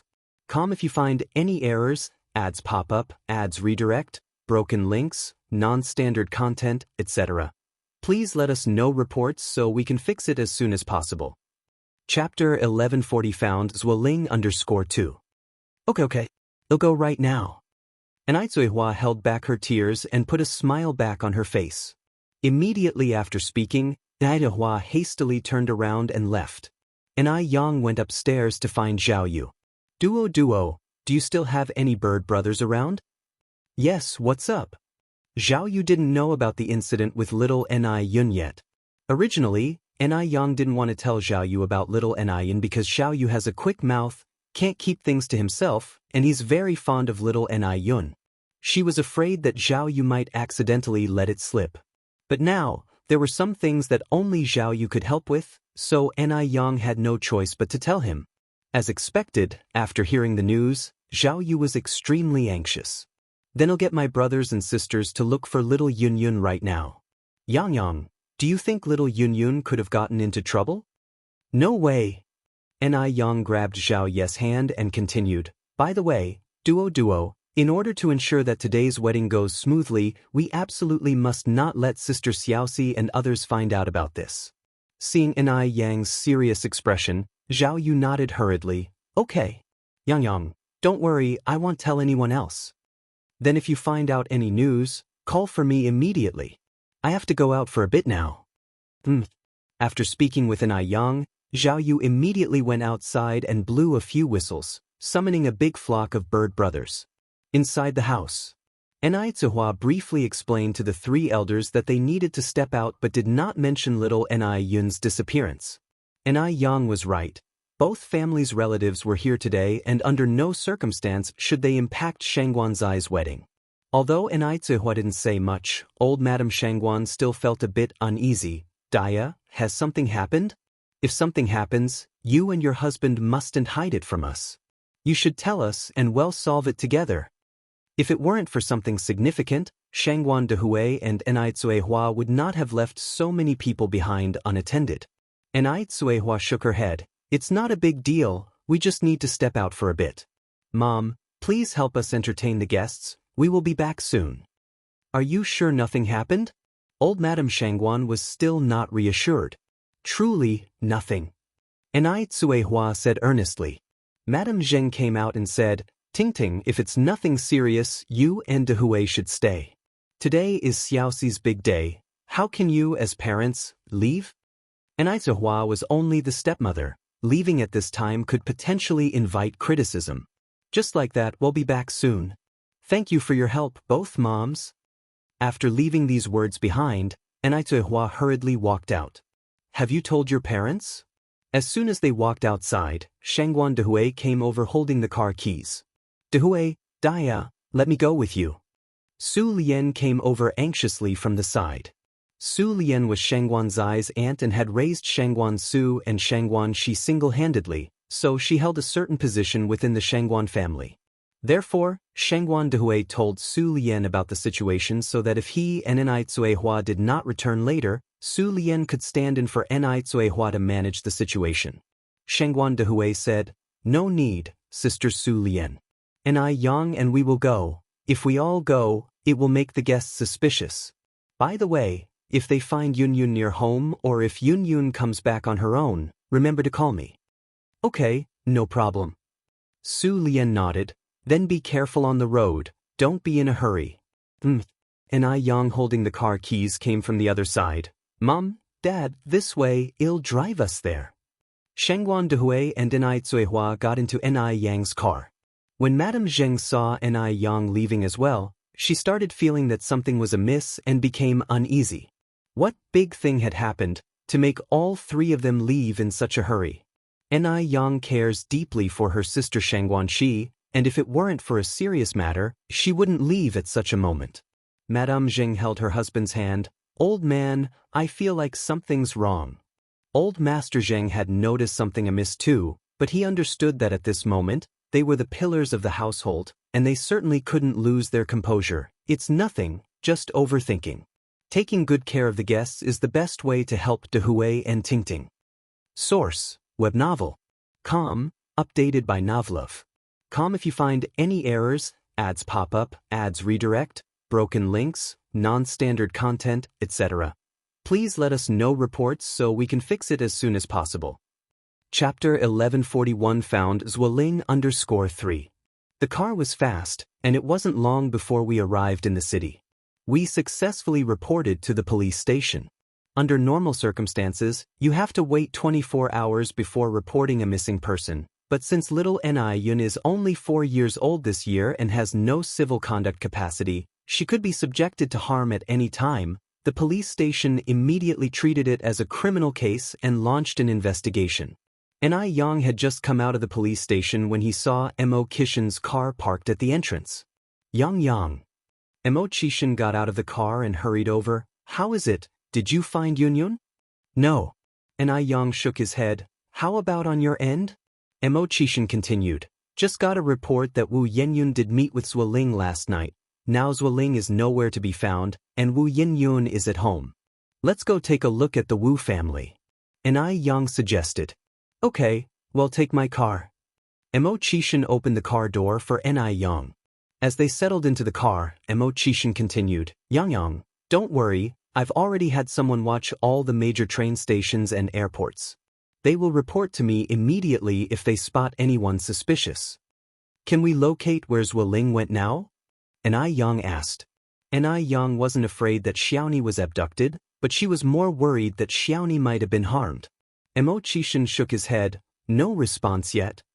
In this era without surveillance cameras, finding someone's whereabouts in a short time is truly difficult. It didn't take long for the car to arrive at the Wu family's residence. Today both Wu Jinshu and Yen Erju were at home. Seeing Ni Yang and Emo Qishan arriving, the Wu couple were very surprised. Their intuition told them something must have happened. Yang Xiama, why have you come? Yen Erju and Wu Jinshu came up to ask. Ni Yang didn't have time to elaborate, he directly asked, Godfather, Godmother, is Yen Yun at home? At home, Wu Jinshu immediately nodded, I'll call her out for you. Wu Jinshu hurried off to the bedroom to fetch someone. As Yen Erju was busy pouring water for Ni Yang and Emo Qishan, she asked, Yang, you're in such a hurry to find Xiaoyun, did something happen? Or did Xiaoyun cause more trouble for you again? Ni Yang said, we can only know after we ask her.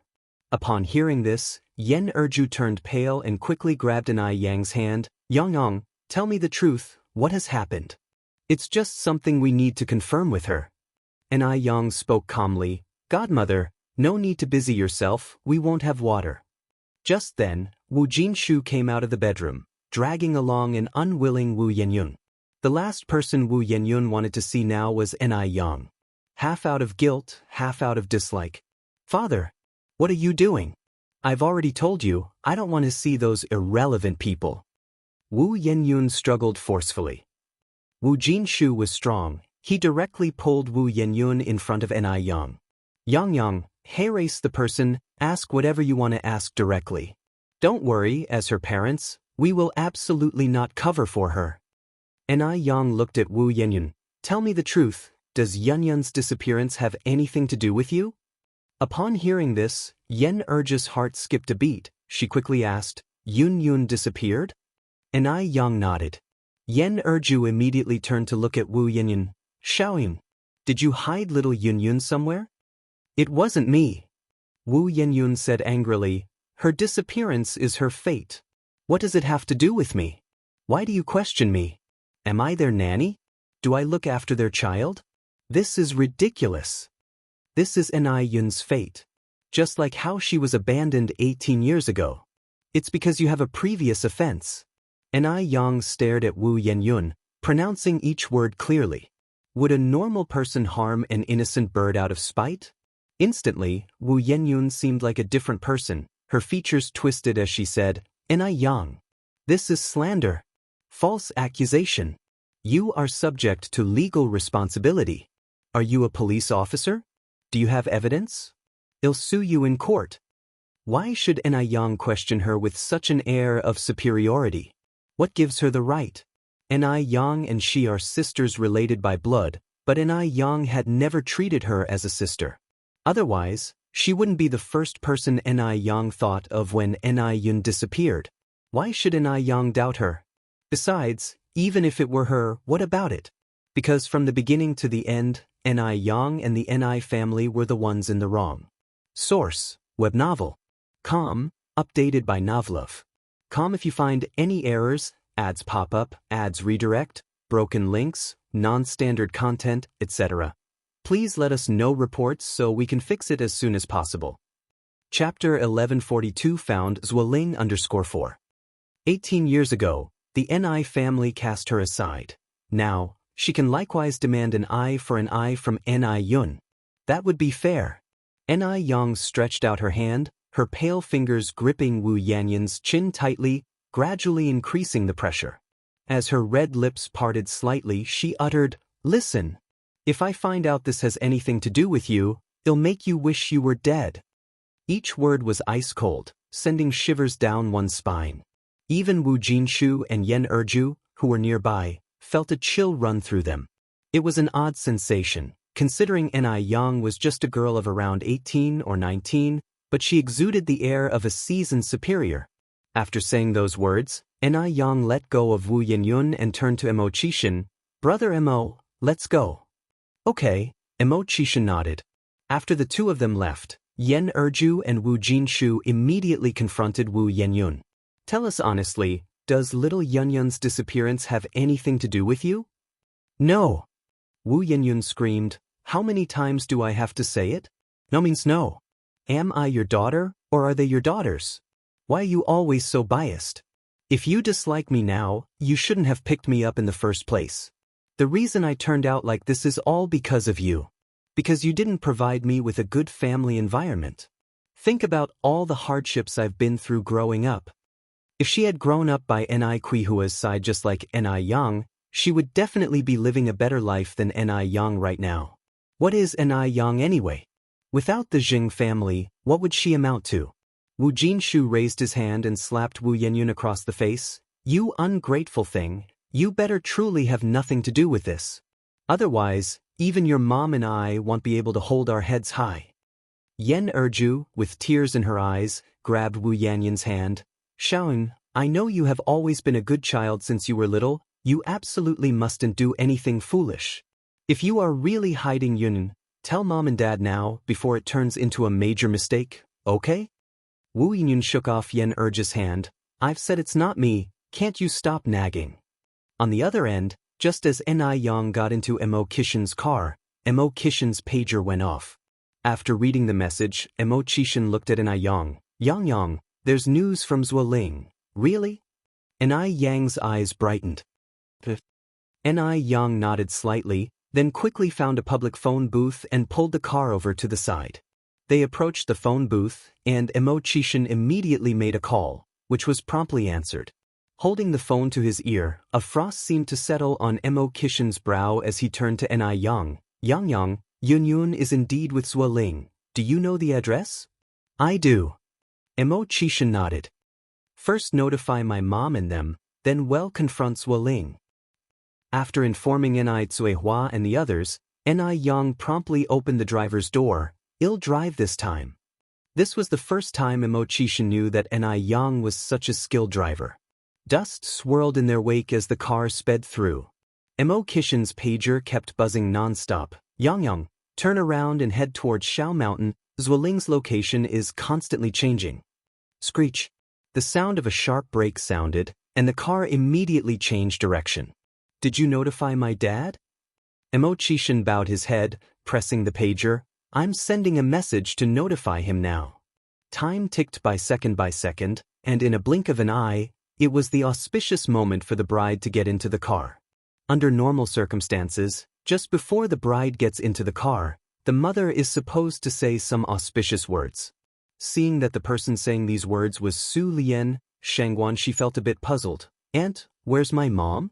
Not only Ni Zuehua, Shangguan, she felt it had been quite a while since she saw Ni Yang as well. Su Lian responded with a smile. Your mom and dad are busy downstairs. What? It's not okay for your aunt to do this. Shangguan, she said. No, aunt, it's not that. Su Lian covered Shangguan's eyes veil while speaking. Okay, Xiaoxi, your aunt understands you meant no disrespect. From now on, you are entering the sacred hall of matrimony. Soon you will be a wife and a mother. Listening to Su Lian's words, Shangguan, she felt an uneasy premonition. At that moment, Wu Chenjun extended his hand to Shangguan Shi with a smile. Xiaoxi, marry me, I will make you happy from now on. Shangguan Shi reached out her hand, and then Wu Chenjun picked her up by the waist and they descended the stairs. If you find any errors, ads pop up, ads redirect, broken links, non-standard content, etc., please let us know reports so we can fix it as soon as possible. You're tuning in to the Passion Pages YouTube channel. We're so grateful for your support, and don't forget to subscribe to join us on this incredible journey through captivating stories. Your generosity through donations truly makes a world of difference, as it's the primary source of revenue that allows me to expand and enhance this channel for you. Thank you from the bottom of my heart for being a part of this adventure.